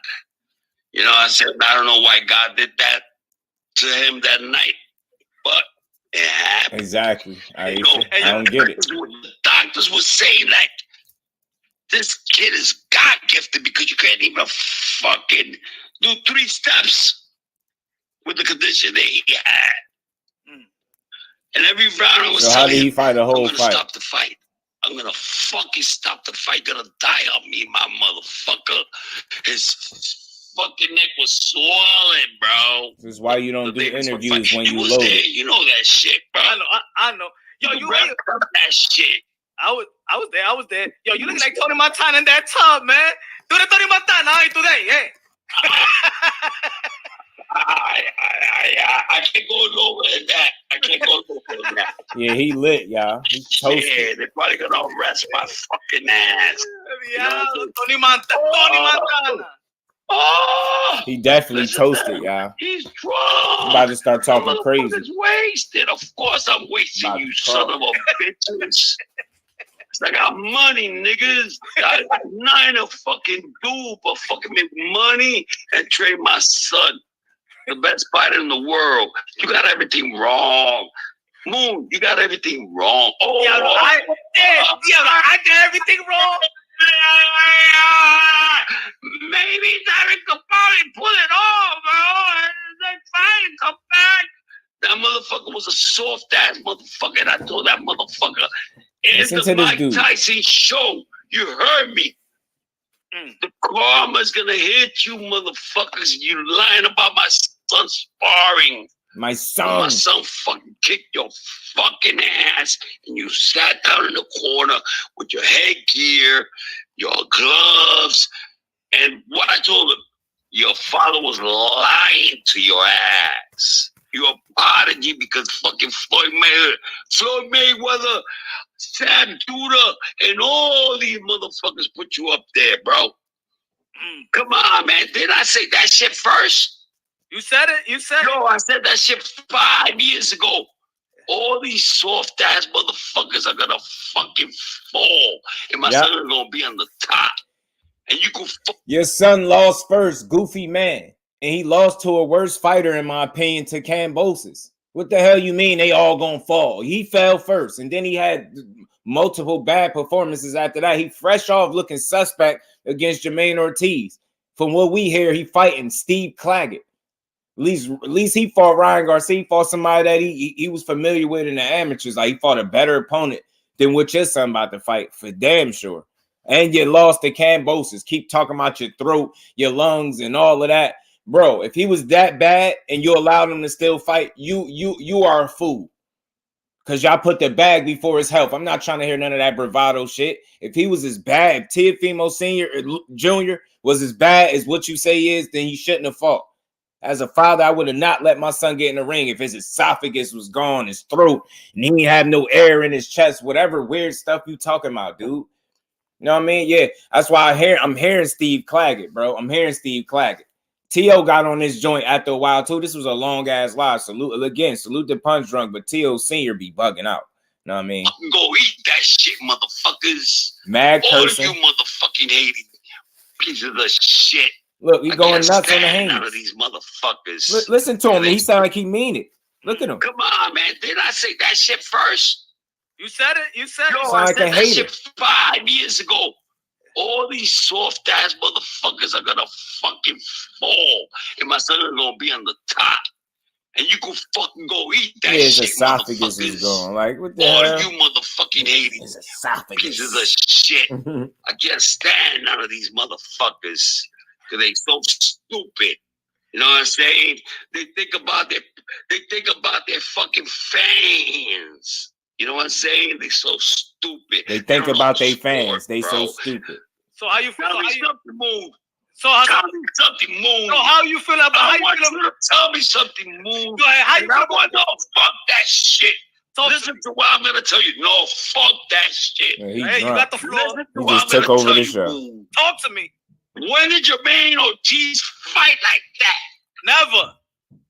He was fighting like he was in the Boston Marathon. Thank you. Fucking thank you. And wait a sec. I'm gonna knock that motherfucker out. There ain't no takeover. I'm the takeover. What the fuck that motherfucker do? I asked my son in the second round, what the fuck you did to this fucking guy? He's running like a fucking bitch. My son told him, Papi, I hit him with that karate fucking shot to the body, and that motherfucker went, ah! You know what I'm saying? And after that, it was just fucking game, my nigga. It was all game. I'm from Brooklyn, so I can say nigga. I don't give a fuck. You being from Brooklyn don't mean you could say that's the worst. That's the worst like explanation I've ever heard as to why somebody's saying that. You saying it because you drunk and you goofy and you don't act your age, man. Look, I'm all for somebody chilling and enjoying themselves in their personal time. And this conversation is cool if you're in the house amongst your people, but you on somebody live stream and you came up here profanity laced bullshit is incoherent half the time. You're not really making no sense. You just talking. You running your mouth and you coming off as some jealous ass dude over a guy. It seemed like you. And again, for all y'all that be talking about everybody hating and celebrating, well, there you go. This guy's clearly hating and celebrating. He happy that they lost. He calling them weak pussies, all that. Like, this dude ain't got no respect for nothing or nobody. You know what I mean? It's weird. Like, you don't go live. You don't get on somebody live this drunk. Like, I ain't mad at Punch Drunk. I would have did it too. Content. Hey, you want to make a fool out of yourself? Do it. You know what I mean? But he's a fool. He's slinging that around and gonna say because he from Brooklyn, he could say it. Well, man, somebody need to slap you. This is exactly why Terence Crawford was waiting for you and Tio outside the medical tent. This is why, because you be talking crazy like this. This is why. I'm not disrespecting nobody. Nah, bro. you are. You I are. love my black community. You are. Weird ass dude. He's a weirdo. Man. Is married to a Stop talking man. about that. I hate when you justify. You don't gotta explain yourself, man. Just stop saying it though. Andre Ward try to fucking play me with that shit. Oh that my motherfucker. goodness. Try to play me with that shit. During the I was getting text messages that they were gonna kill me, bro. Shit. Cause you I talk love too my much. black people. I got a black kid. Fuck out of here. My motherfucking grandkid is black. Listen to this dude. Stupid motherfuckers. And then they come over here. They come over here and tell me that I'm prejudiced. I hate fucking black people. That I got fucking. He said he was getting threats. He said Andre Ward tried to check him over. He said they was getting threats saying they was gonna kill him and all this stuff. Dude, weird, man. Weird. I just wanted y'all to hear this dude was going nuts. Like, I don't know how this one went under the radar, but I happened to come across from this dude was tripping. Till Senior was losing his damn mind in his joint. Yo, for real, Terrell. He just go subject to subject, bro. Something that against the black people. Yeah, Just shut salute, the man. fuck up. I said, go fuck that nigga up, and that motherfucker was Japanese.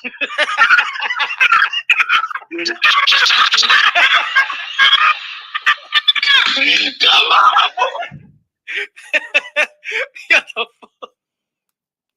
The fuck, bro. Yeah. Where you go? Oh shit! I thought you left. Hey yo, I thought the phone. That wasn't a time. Fuck all those motherfucking fuckers. I know the fucking game, my nigga. I know what the fuck they trying to do, bro. What they trying to do? I ain't gonna lie. Him They just tryna slinging that fucking- word they around like that tryna- just pissing me off. I ain't gonna lie. Destroy talent. Destroy finesse. Destroy. This the same dude, yo, and I'm gonna pull up there. This dude doing all this crazy talk, right? This dude doing all this crazy talk. I will go to the video and I will show you. I'll play the audio where this dude say he ruined his son. He messed his own son up, but he's sitting up here talking crazy like this. I'm gonna go to that when I'm done with this. Y'all keep y'all smash the like button, sub to the channel. We ain't done yet. Do it fucking 3 seconds before you do it, you stupid. You already know, motherfuckers. Banks. You know how it go. You think that left hook of Brian is gonna touch my son? Yes, I do think it will. That's what you want next? I absolutely 100% think the left hook could touch Tio. I absolutely 100% think it can. You want? That's what y'all want next? I want that motherfucker. I want everybody, bro. They all fucking scared. I told everybody. They're all scared that we gotta fight a number 7 motherfucker, bro. Come on, man. I want my son to be busy. The man Ortiz Oh, wasn't wait, scared. let me show you my legs. Wait. Yeah, they celebrating, but today to their defense, though, not that I'm coming to their defense. The Haneys did celebrate when Tio lost to Kambosos, and people justifying it saying because they knew he was gonna fight Kambosos. Still in all, you still was jumping up for joy, like glad that the dude lost. Like they got bad blood, so they both kind of did it to each other. Hey, yo, man. Yo, Tony Montana. Ryan would knock Teofimo out. He definitely could be, dog. Nobody scared of Tio. Pops is capping. Yeah, ain't nobody scared of They're Tio. pretty, bro. 55-fucking-year-old motherfucker, right? Yo, when I go to the pharmacy to pick up my fucking medicine, they go, no fucking way! You 55? Get the fuck out of here! Yeah, all they gotta do is close their eyes and listen to you talk. Yeah, you sound like you 5, like you're 55, 15. You sound like a young boy, goofy, drunk. Sound like somebody that can't handle their liquor, bro. And real quick, one thing that bothers me, I don't know how y'all feel. Somebody that can't handle whatever it is you into and you can't handle it, especially liquor, blows it, yo. I dislike people that get drunk and can't deal with it, man. NYC was good with it. Marl Brooks was good with it. So I see why people put hands on him. I'm telling you, he said you gotta get that medicine. You know I never lied. You know that shit. I never lied. I lied to my wife when I fuck other bitches, but Listen I never lied to nobody else. Listen to You him. know what I'm saying? I could lie to my wife, but I would never lie to nobody else. No. Let me rephrase that. He came on drunk. I would lie about everything, but I would never lie in boxing. What the fuck did I tell you? That motherfucker don't got a chin. That motherfucker's gonna get karma on his head. We made that motherfucker. My son made that motherfucker with Kambosos. That's the only nigga he got in his fucking resume, bro. No, he's still going in. But Loma beat his ass. But the same guy that you saying he only got on his resume beat your son to the point where you still talking about his esophagus being gone, not having air in his chest and all this other stuff. The doctor said he wasn't even supposed to take 3 steps with that condition. Who you think you lying to? This man had a whole fight. Yeah, I don't think he was 100%, but I think you landed on a little bit heavy with all that extra. So you putting a lot on it. Nah, his esophagus wasn't there, and he didn't have any air in his chest. And, you know, he had bad instruction from you that night. Y'all didn't respond well because Kambosos was on both of y'all asses. So you can't clown a guy for having a fighter on his resume that beat you and your son, because he beat both of y'all that night. Definitely did. Kambosos got in there and handled business. So I just don't see how you could trash him for that. And like I said, he got some undertones with his commentary, man. Like the stuff he be saying, it be way too personal. It's not even that deep. But then when you get up on him, it's something different. Or when he realized what he's saying, it sound crazy. Then he starts saying, you start copping out. This is exactly why Terence Crawford was waiting for you outside the medical tent. It's stuff like this. This is why he was waiting for you and Teo, because you be running your jibs like this. This not even boxing at this point. It's just like slander and just hatred. Like at that point, somebody got to pull up on you and check your temperature, bro. Oh, fucking all over. 3 years later. Yeah. He was confused. He was telling his father, yo, he figured me out. Daddy, help me, Daddy, he figured me out. And your son was asking, do I still got it after Sandor Martin? Did you forget? He was asking, do I still got it after Sandor Martin? Dev kept it real with his pops. He said, yo, he figuring out what I'm doing. What was he supposed to say to his father in the corner? He's supposed to keep it real with him, and his pops supposed to keep it real back. They got through that moment. You get what I'm saying? Sandor Martin was on your ass, and they gave you a gift. You get what I'm saying? You gave your ass a gift because you was getting beat up in there. Do I still got it? He must have forgot. Oh, what am I gonna do now? Fucking pussy ass motherfuckers. I told the whole world that nigga was a pussy. I told the whole world that motherfucker didn't have no chin. He's the next Floyd Mayweather. He's a dream American fucking shit. Fuck you, motherfucker. And you know what? I told him in the Mike Tyson show, I said, yo, man, fucking talk the truth, motherfucker. Because God's gonna punish you, motherfucker, for fucking lying. Say that you beat the shit out of my son. My son almost knocked the fucking shit out of you. You went tumbling like Linares, but worse. Tumbling like Linares, but worse. When he was dancing salsa, he was dancing salsa because he was too busy sitting down in the corner in the fucking ring, almost about to cry with his fucking headgear and his gloves, sitting down in that corner, thinking about what we did to him. You know what I'm saying? And that's what happened, baby. Right, all things. This dude he's speaking from the heart, Devon. How you feel about that? You're gonna get punished, you fucking lying piece of shit. How the fuck are you gonna look in the mirror every day and go out there and talk to people when you lying, you fucking fake ass motherfucker? So how you feel about that fight when you watched it on Saturday?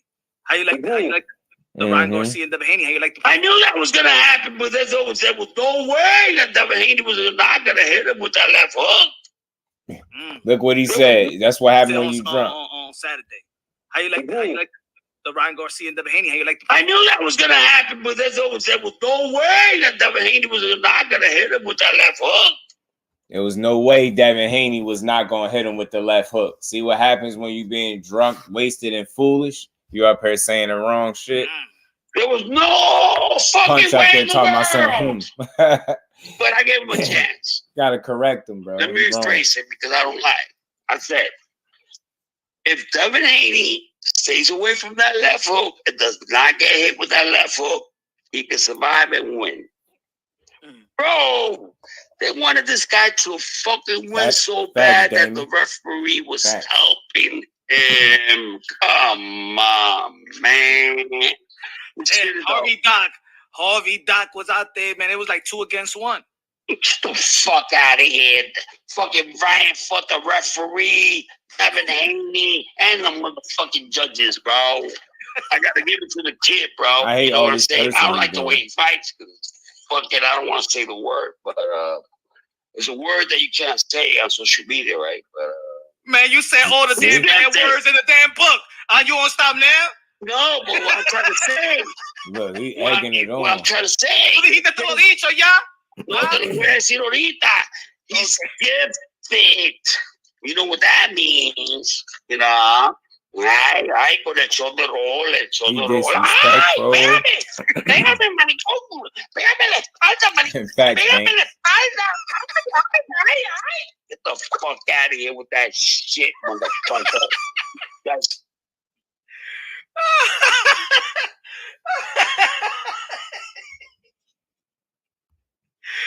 ¡Este tigre loco!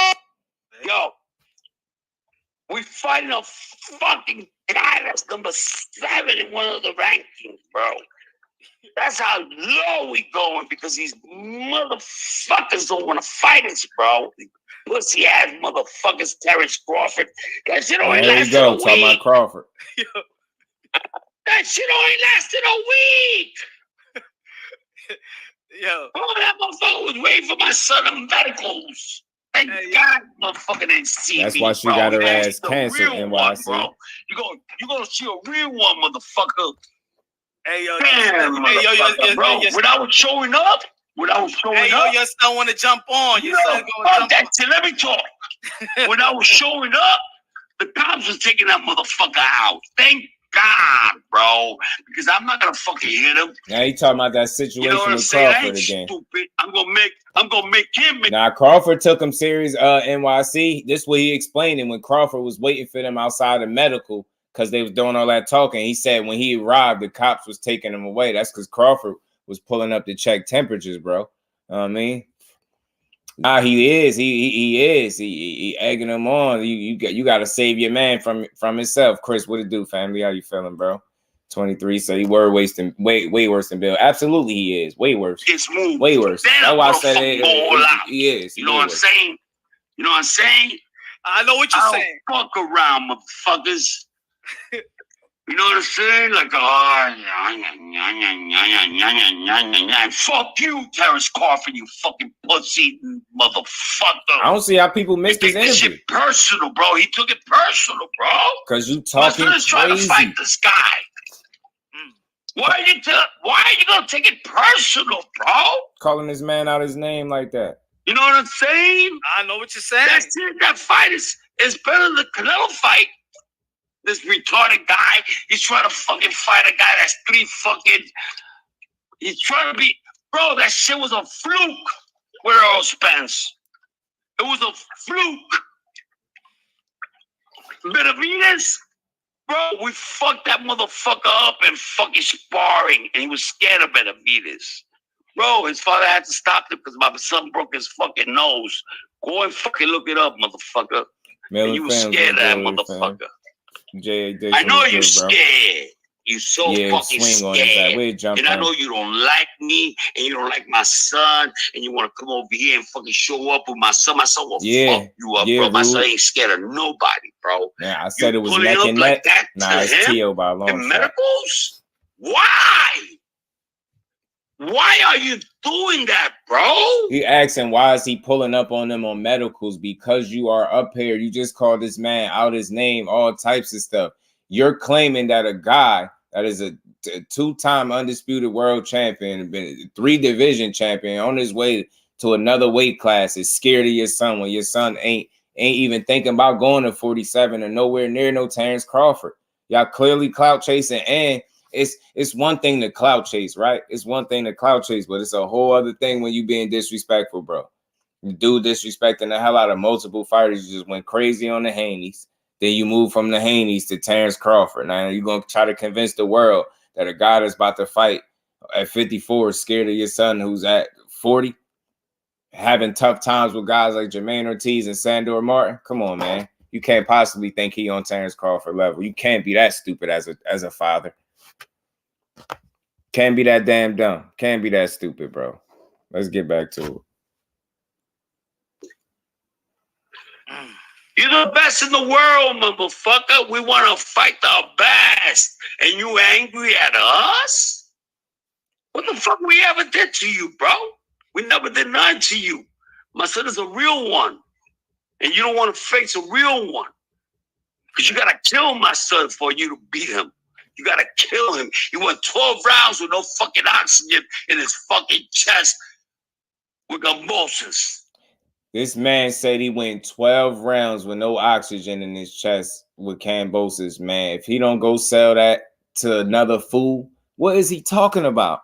He went 12 rounds with no air in his chest, huh? Yeah, well, so how did he make it through the rounds? I'm trying to understand this. This dude, yo, that's why I say when you drink, don't do no public interview, boy. You out here making a fool out of your son. Your son about to get up here with a different energy, man. He tripping, bro. Leon was good with the JBT Network. Was good, family. My guy was good, Jay. How you feeling? Y'all smash the like button, sub to the channel if y'all haven't. We gonna keep rocking. The doctor said it. The doctor said it. With Mark Grego. With Mark Grego. Special. Mark Grego. Go read it, motherfucker. Yo, go basketball player. No LeBron James. Not no fucking soccer player, motherfucking Messi or nobody was gonna do that. Listen to him. That's what he showed me. That's what I said. Sounds like flag in his neck. I'm down, bro, with you, bro. You a monster, kid. You are a monster. Because I tried to stop the fight. It was easy for him to say, yeah, Dad, stop it. You know what he was telling me? He was like, don't you fucking do that. Don't you motherfucking do that. That's why I give him a lot of credit for that fight. You heard him, right? Everybody heard that shit, bro. Bro, he had a hole in his chest and a hole in his fucking throat, you stupid motherfuckers. He had a hole in his chest. He could have fought with a broken hand, a fucking broken elbow, and he had a broken elbow. In his chest. He could have fought like that. And I would have never said nothing. But when you don't got no fucking air to fucking breathe, you stupid motherfucker. I wish the whole crowd that was there would feel what he was feeling. You stupid motherfuckers. And ladies and gentlemen, this is exactly what it's like with your brain on drugs. This is why they told you to say no in school, y'all.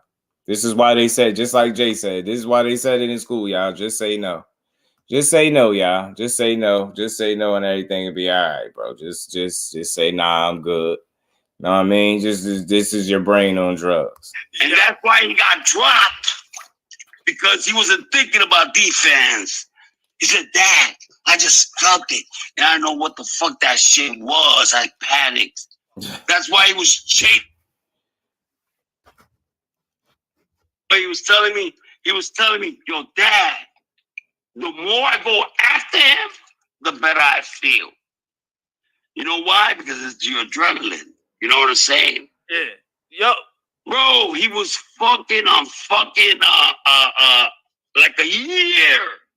1 year bad. He was doing that, and I said, why did you do that, bro? I would have killed myself right after you, bro. I would have fucking... Y'all think him and Oscar got the same connect? I'm just wondering. I'm just asking. I'm asking for myself. Y'all think him and Oscar got the same connect? Blow my head off, bro. I swear to God, I would have done it. You know why? You know why he told me? He said, Dad, I do it for the fans. GMC Dad, Sierra. I do it for the fans. That's what he said. Dad, I do it for the fans.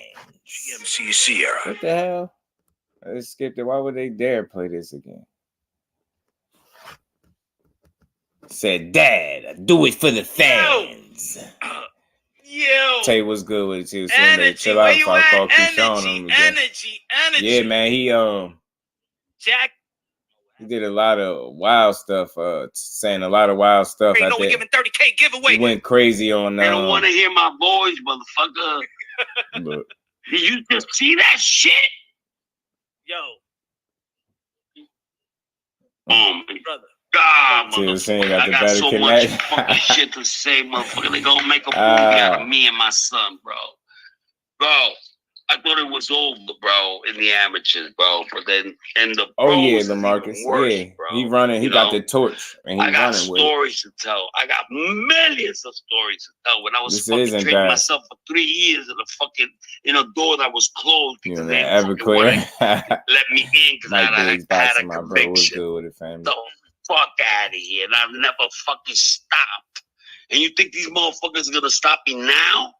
My son will whoop that motherfucker Terence Crawford, bro. He's too fast and finesse, too special for that motherfucker. He wasn't too special for Cambosis.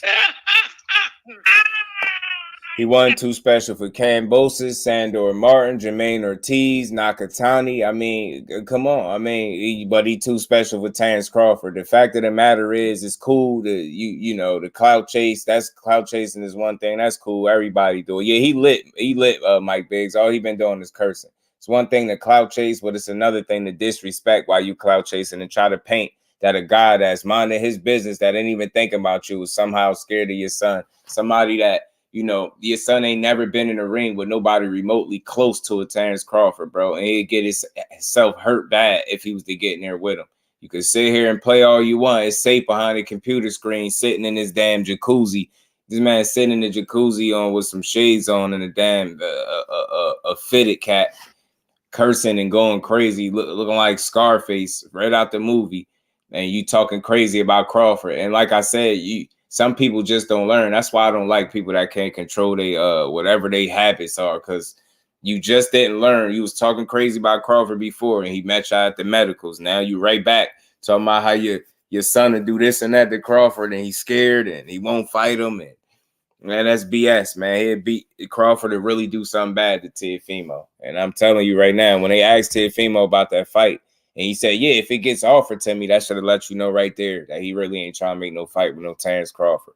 So I could comfortably and safely clout chase his name from this platform. But I'm telling you now, you should have learned, man. I don't think I even got to tell you that Crawford ain't the one to be clout chasing and playing with like that, especially what you calling him out his name like that. I hope it get back to him.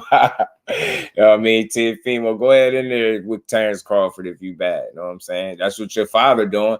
And see, that's when a father could be hazardous or detrimental to his son's career, when you barking, you know, up the wrong tree and you cashing checks that your son ass won't be able to cash. And I'm telling you now, no case scenario, Crawford being 36, about to be 37, still don't see Teofimo doing nothing with him. Get rico.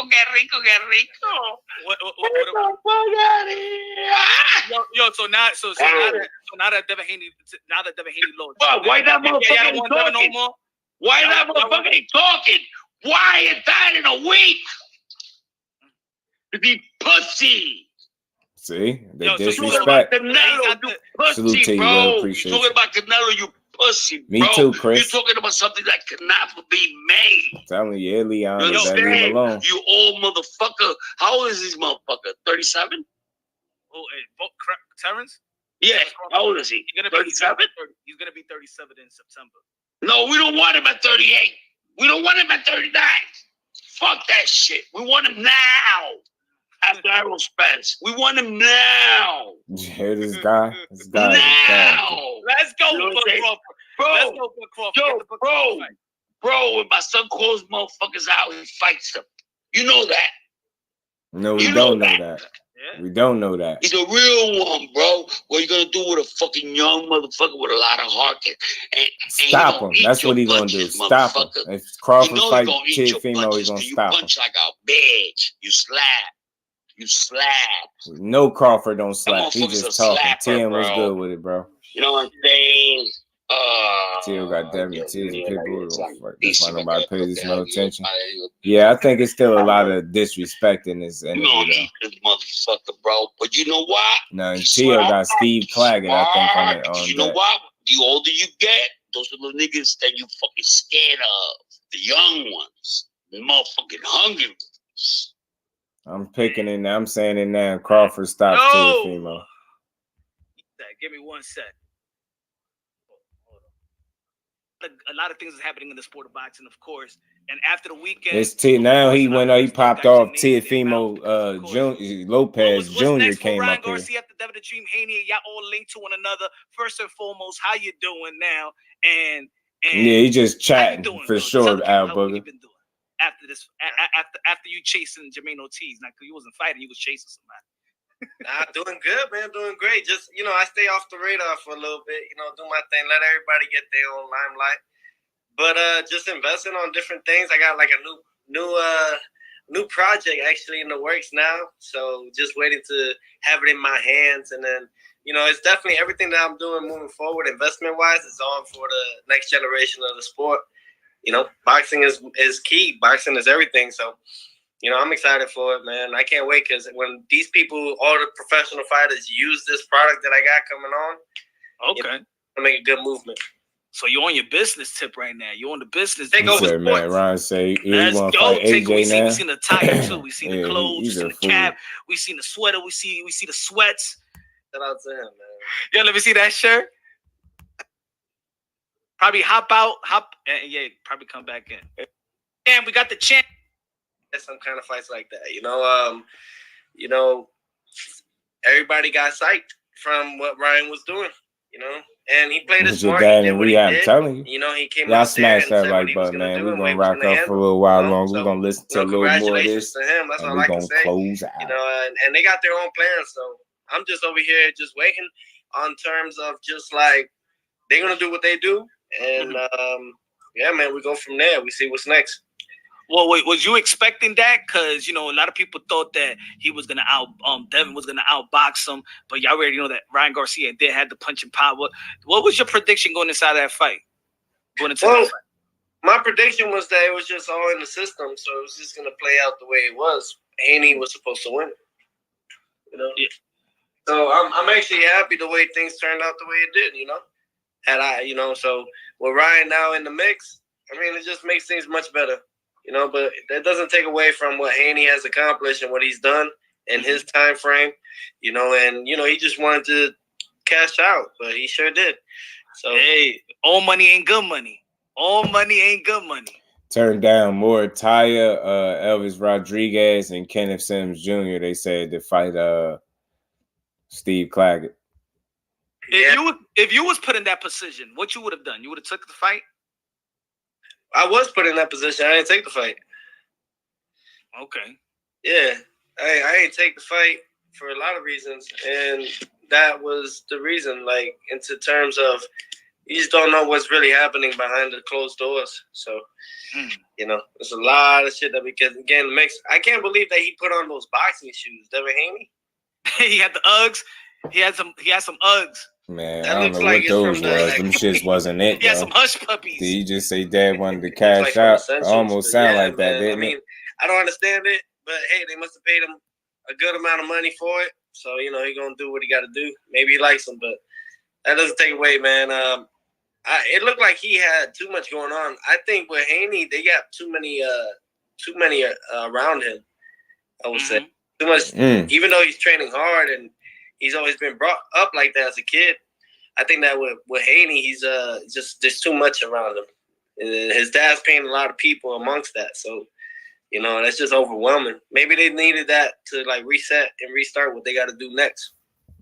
Good point with T.O. Yeah, that's what I was saying. I was saying that, man, they got too much. Every training camp, he got like a new team. I think it was about to catch up. Facts, Devon. It's definitely a banger. But everybody run their training camp a different way. But of course, man, this was a good response. We want to see you back in the ring. Everybody want to see you back in the ring. You know what I'm saying? You were the most entertaining fighters in the sport of boxing. How you have when you're gonna get back in the ring? There haven't been an announcement yet, but there's been reports that you're gonna be fighting in June, but they haven't put a date yet. How you feel about fighting in June and the potential opponent?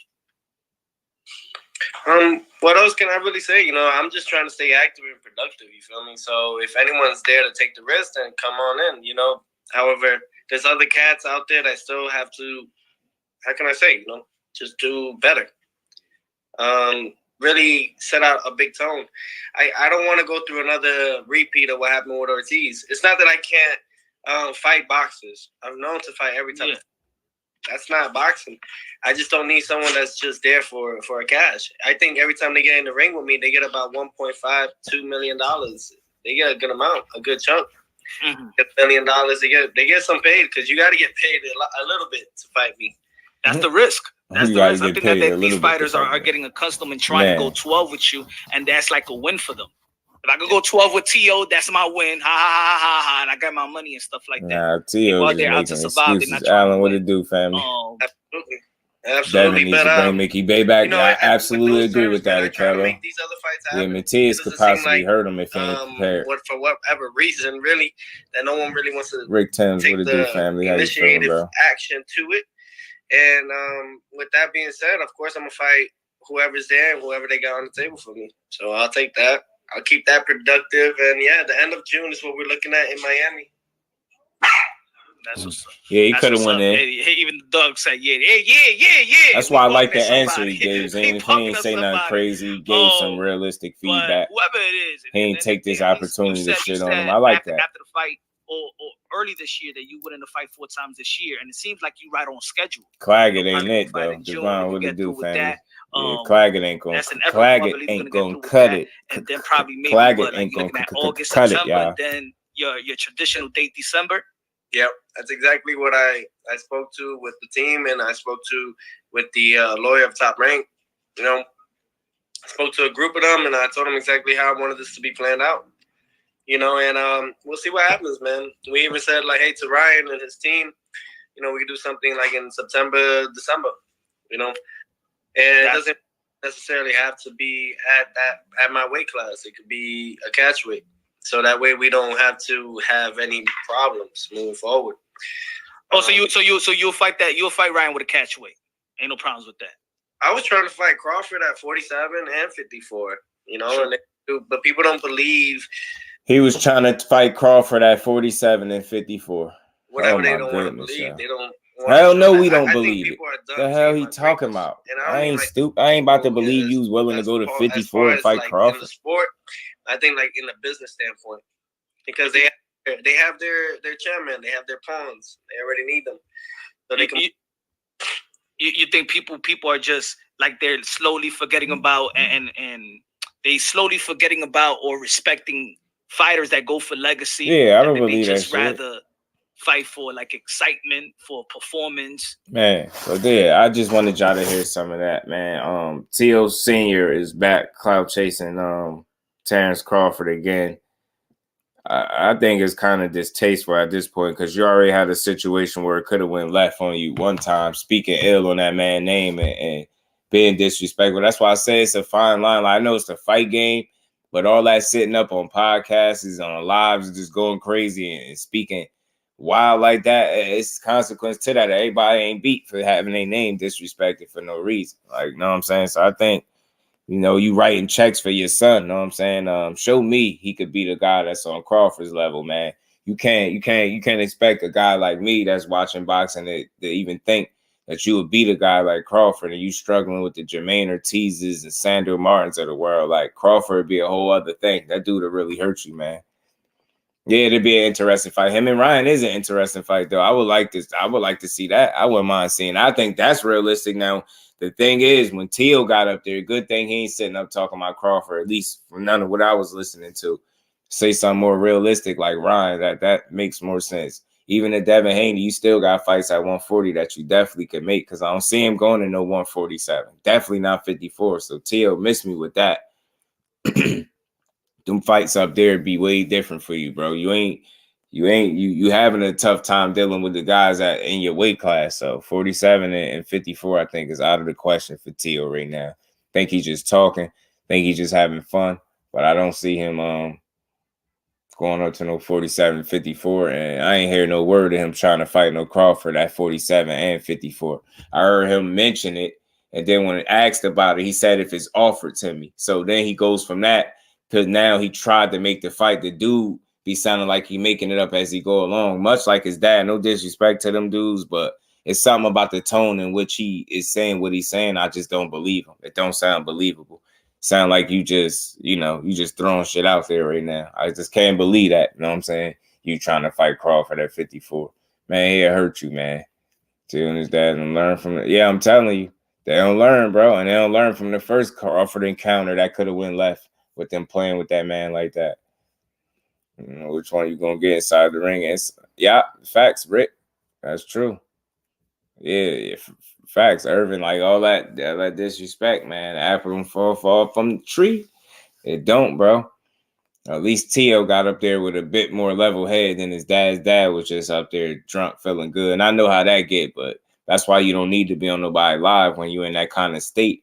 Because you just end up saying a bunch of stuff that you don't need to say. You wake up the next day like, I said that? Yeah, you was up there calling Crawford all out his name, talking crazy, scared of your son. And, all right.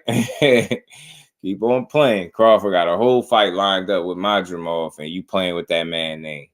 I'm telling you, bro. She's going to go all bad for you, man. You better learn your lesson. Learn when to stop playing with that man. Learn when to stop playing.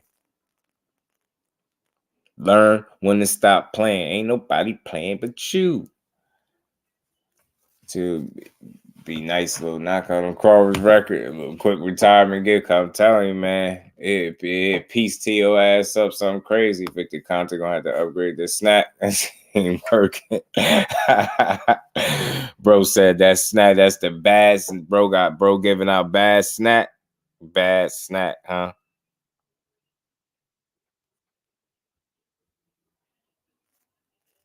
Giving out bad snack. Bad snack is crazy though, y'all.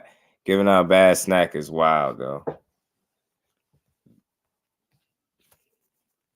Bad snack is crazy. Where Teo smothers his punches. Salute to Leon. Appreciate you, family, man. Much love to you. Salute to everybody in the building. Y'all make sure y'all smashing that like button, sub to the channel if y'all haven't. We're gonna rock out for a little bit longer, man. We ain't going nowhere just yet. Yeah, man. He said, man, his mother's punches like Schofield. Yeah, man. That shit won't work against Crawford. It'll be all wrong for him right now. I just think the experience level and just the overall level of talent and fighter that he'd be in there with in Terence Crawford would be much different than anything he's been in the ring with thus far. And like I said, you know, I'm not just going off of one fight where he struggled. I could look at the Nakatani fight.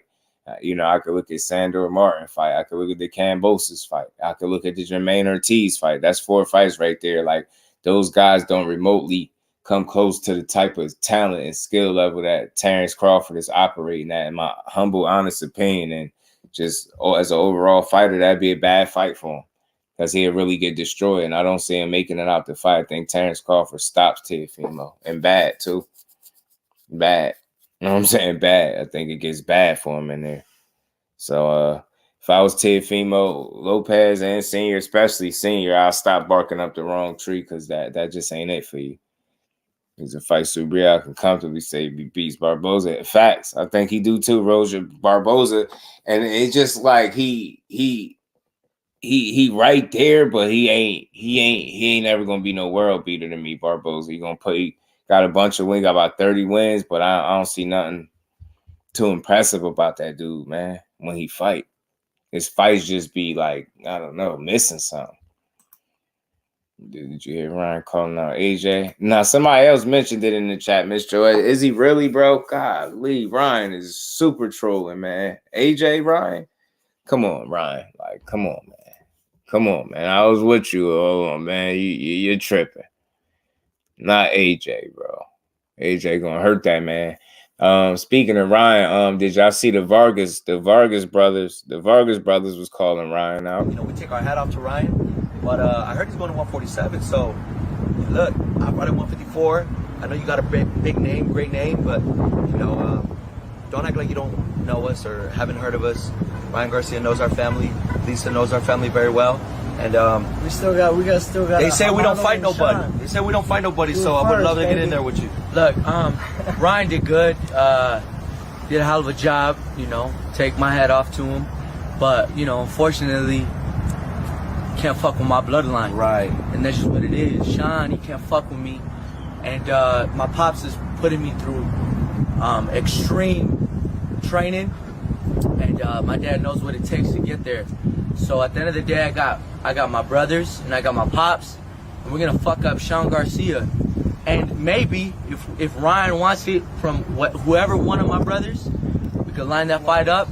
And like I said before, you can't fuck with my bloodline. My bloodline, we don't quit. I don't care if it was a rehydration cause or whatever it was. You quit, bro. And at the end of the day, you can never say that about my family. And you know, it is what it is. Shout out to you, Ryan, but unfortunately, I'm to fuck up your brother, and that's what it is. Yeah, out here throwing them hate, throwing them threats out. We all see it, love. Yeah, I just watched it, man. Nah, I didn't see it though. I didn't see it. I knew Terence was one back when he moved to 140. Yeah, he been that old habits die hard. Vargas going for it again. Yeah, I like the Vargas family, man. I like the love over here. Salute to my guy, Devon, man. Y'all make sure y'all smash the like button, man. I think that's gonna be a little entertaining scrap for what it's worth. The Vargas brother fighting Sean Garcia. He's fighting Ryan brother. I think he's gonna hurt Ryan brother. I just don't think that much of him as a fighter, but I think the Vargas brothers take things serious, and that's gonna be a nice little scrap for him, man. But Ryan Garcia right now, I gotta go check up on the latest on him. He gonna continue to troll. And all right, hold on. All right, I'm gonna go to it. This guy's a damn fool, man. Trying to refresh the chat. Remember De Los Santos. Oh, De La Hoya versus Vargas. Vargas was on Oscar's ass for years. Yeah.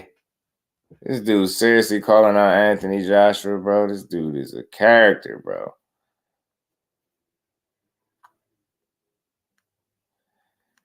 Hold on, y'all. Let me play this, man. Sean Garcia is the future of boxing. Sean has better left hook than Ryan. AJ, though. It's a whole nother level, yo. I want AJ. I want AJ. I want to fight AJ. Let's go. I'm moving up to heavyweight. Give me about 3 years. I'm going to beat his ass. Hey, when I knock out AJ, what would they say then? I don't think they got nothing to say after that. After that, they can't. Like, seriously, what can you actually say, bro? Heavyweight, like, move up to that man's weight. See how when having yes men around you go wrong? I went up to heavyweight and I knocked out AJ. Nah, that's not going to happen. You think they could still find a way to hate? They gonna find a way. Bring on AJ though. This man said, "Bring on AJ though. Bring on AJ though." King Rod said he fighting AJ next, man. I mean, in 3 years. He said, "Give me 3 years." Man, he better chill. This man done beat Devin Haney, called out Earl, said he want to fight Crawford. Fundor as well, Pitbull Cruz. This man on a damn hell of a run, ain't he? Really think? Nah, hell no. Ryan to get himself hurt, Devon. Talking about give him 3 years. He'll get himself smoked. Playing around like that. He's just having fun right now, trolling, throwing stuff out there to see what stick, keeping his name going, man. Ryan is a content creator too. Don't ever forget. He just need to run DJ's back. I hear something about, that lawsuit. I heard some lawsuit going on with them.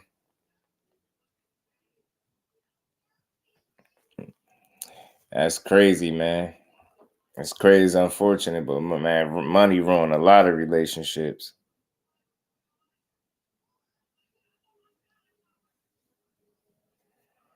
I just seen somebody say something about $5 million lawsuit. Ryan has only, yes, man, only. That's what it is when you got people gassing you that you can go up to heavyweight. They shouldn't even be focusing on that. Y'all asses need to be talking about what y'all could really accomplish at 140. You know what I mean? You need to be trying to capitalize off this win for real. You ain't taking no punishment. You need to be figuring out what division he really gonna campaign at, because like I said before, I don't know how long he gonna get by fighting at 143. I don't think people gonna be too much beat for that. That dude gonna have to make up his mind. Are you at 140 or are you at 147? I love to interview Ryan Garcia. That dude is a damn bag of tricks, man. Ryan versus Cam next.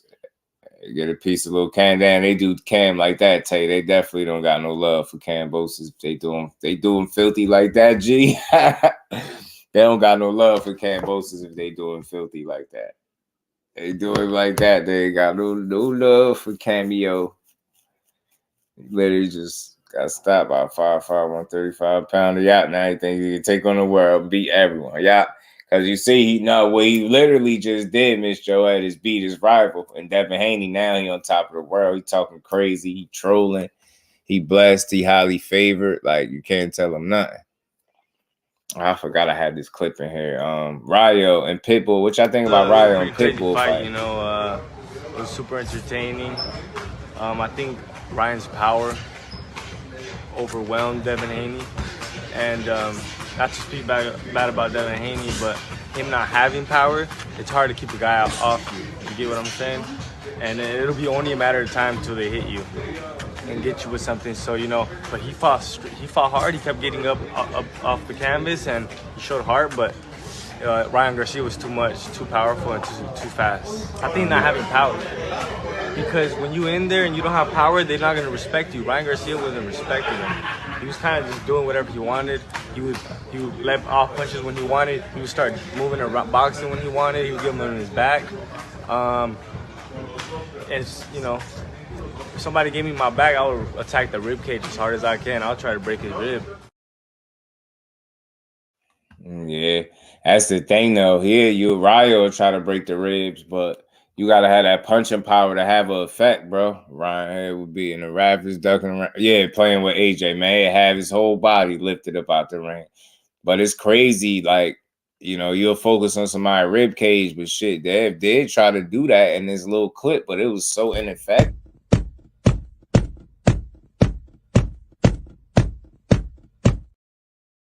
You see what I'm saying? Like, he was decking his ribs, but Ryan was just like, you know, dealing with it. Edwin De Los Santos enters the chat. So, man, for these last couple minutes, man, being that you did bring that up, I do see some news floating around about Gary Antoine Russell and Edwin De Los Santos potentially fighting. I hear that there is some rumblings. I can't confirm it right now. I hope that that's a fight that they make. I don't see why not, man. Gary Antoine need to get in the mix. I think that'd be an entertaining fight to watch, man. De Los Santos gonna make good fights going forward, and it'd be cool to see if he can test Gary Antoine Russell KO streak. You get what I'm saying? Can he be the guy to avoid getting knocked out? Because I'm picking Gary Antoine to win, but the question is, would he stop his ass? You know what I'm saying? That'd be a cool fight. I just want to see the man back in the ring, man. I ain't mad at, I ain't against guys moving up and challenging other dudes, man. De Los Santos got enough size on him where he could easily be at 140. You know what I'm saying? So I just want to see good fights. You know what I'm saying? Now more so I want to see Gary Antoine Russell back in the mix. Because that Ken Cruz ain't gonna cut it, man. That was a little appetizer. I need to see this dude back in the ring against somebody of note, so I could see what type of time he on. I wouldn't. Nah, I don't think so, because you know, Ryo got the opportunity with Pitbull. Some people said Ryo ducked Pitbull. You know what I'm saying, or something like that. Or I mean, De Los Santos. But I'm like, I don't think you could duck a guy for a title shot. You know what I'm saying? If you're gonna fight a dangerous guy, you know, for nothing, you know, just fight a dangerous guy and then it's another dangerous guy, but a title shot, you definitely gonna take the dangerous guy with the title. You know what I'm saying? Liver full of tequila, mental health issues, and kicked ass. I'm telling you, Ryan, he shook up the world. Pound for pound boxing talk. What did it do, family? Yeah, he was fighting. Remember, he was supposed to fight. Now he fighting Pitbull. So yeah, I don't look at it. I don't think nobody got ducked there. I mean, sometimes plans change too. That's what fight fans seem to not realize. Plans can change. Like, you'll have something lined up, and then they might decide to go in another direction, depending on what the opportunity is. And when you looking at Ryo, he fought De Los Santos, did lose to him, but figure he would want his get back. But when you got an opportunity to fight for a title, you take it, man. That's what he doing, and I respect it, because it's a dangerous fight. It's a risky fight. It's going to be a good matchup with him and Pitbull. That should be a fun fight for as long as it lasts. May the best man win. You know, I ain't got no dog in the race. I love fights like that. That's going to be entertaining, where I ain't rooting for or against nobody. I'm just watching it. He's just not the healthiest at this point in his career. Got to see what he is, man. When he come back, salute to EJ. Going to visit somebody, I think they said with stage 3 cancer, that wanted to meet him. That's dope, man. He made, you know, what they wishes and dream come true with going there to meet somebody, man. Salute to EJ, man. Salute to EJ.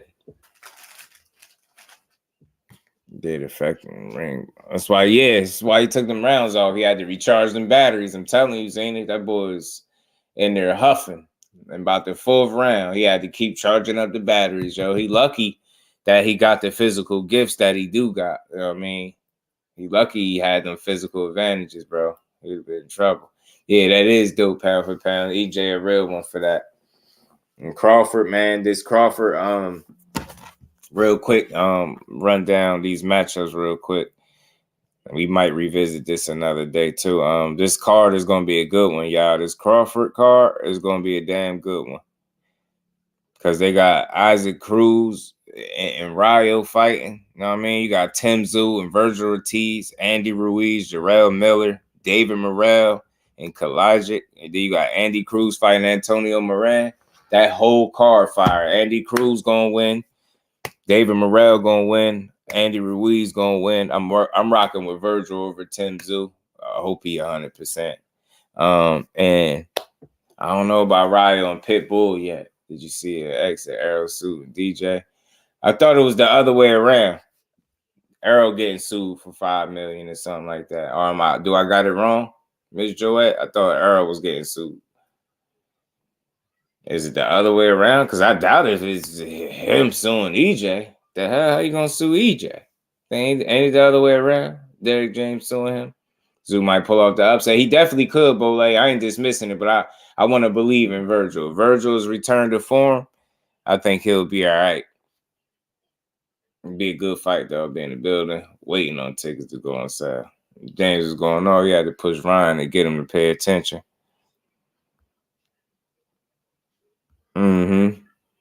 I had to get Ryan back in line real quick. Xena, Ryan starts drifting off a little bit. He had to get him back in line. Errol Spence is suing Derek James. Oh, wow.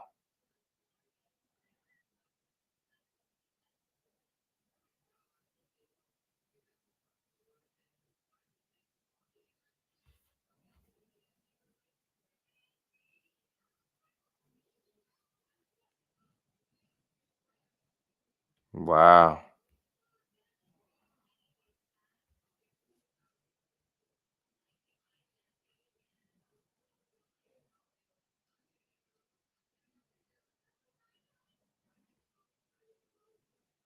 Man. Yeah, some lawsuit going on. Derek James is suing Earl, EJ for $5 million. Yeah, that's what it's looking like. EJ is getting sued for $2 million. Either way, that's crazy. That's gonna be a little messy situation. It's unfortunate too, man. It's unfortunado. It's unfortunado. That money, man. Money ruined everything, bro. I'm telling you.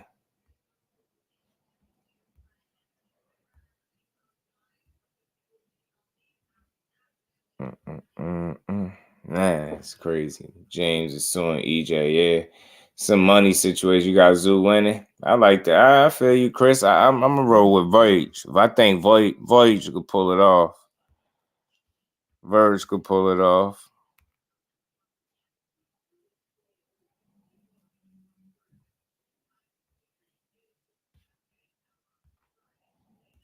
Virgil could pull it off, I think.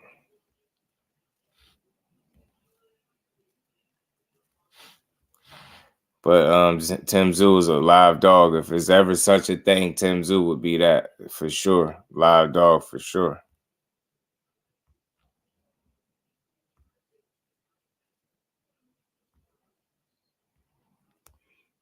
DJ dude did not get his money. Probably was their initial agreement. Probably was set up a certain way. You know what I'm saying?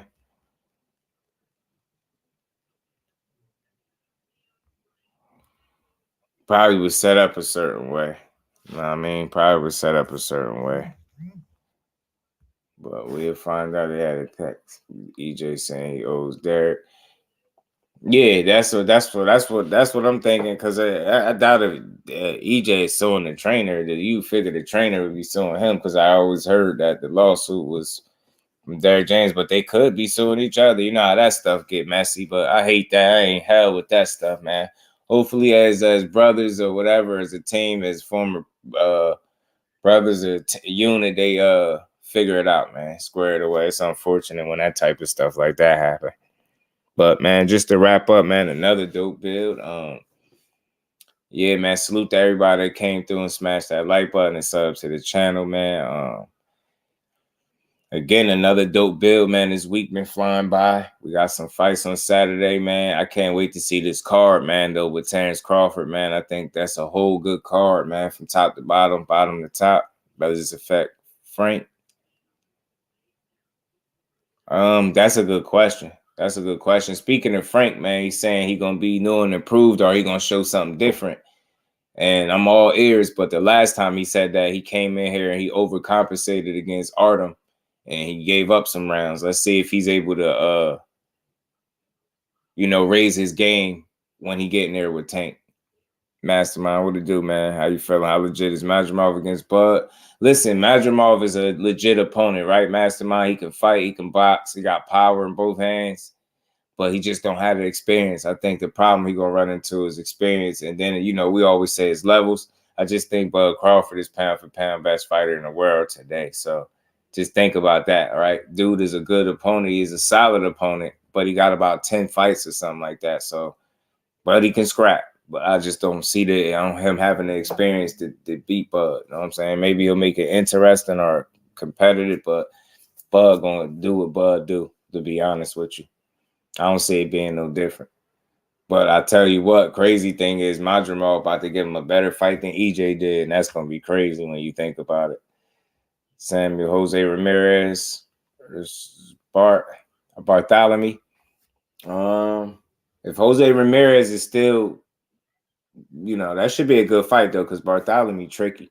He older, but he still can fight. I think just gonna spark him. Nah, I think it's gonna be a good fight. I think Tank might get him late. This card, I think this is the August. What is this? August 3rd. Zoom. Peace and blessings to my bro Zoomverse. Appreciate you, bro. Always sharing the lives as well, bro.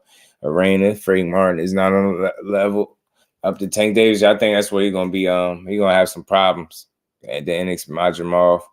The wide punches don't keep his hands up, lunges. 60-inch reach. Yeah, he giving up a lot of inches in reach, a considerable amount. And I missed it plus 300. And I think Bud gonna do what Bud do and stop him. I do. Think Bud gonna stop him. Yeah, that inexperience gonna hurt him. That's right. He ain't gonna act. He ain't gonna spark because he gonna lullaby his ass. It's like everyone from 130 to 140. Salute to my bro Zoom. But again, salute to everybody in the building that stayed to the end of the show. Much love and appreciation to everybody in the Super Chat, Cash App. Y'all smash the like button on the way out if y'all haven't subbed to the channel. If your notifications ain't on, make sure y'all turn them on. And we're going to be back tomorrow, Friday. We're going to be back Saturday. You know what I mean? The born day. We're going to build, man. So, there too many kills up there for sure. EJ was high. Just versus Bud. Shit, something was wrong. Legacy defined my guy, man. Peace and blessings to my Brody LaMarcus. And again, salute to everybody in the building. Y'all make sure y'all enjoy the rest of y'all good Thursday. And I will see y'all over there at Hardcore Boxing News at 8 o'clock, man. Salute to my guy, Al Booger. Miss Joette, have a great evening, Queen. Don't mess with Texas. You already know, legacy defined, pound for pound. The rest of the gang, man. Arena, Peace, Queen, Zoomverse, Samuel, Leon, Mastermind, Tay. Much love to all y'all. And we'll be back tomorrow, y'all. So with that, we up out of here. Peace to the fan.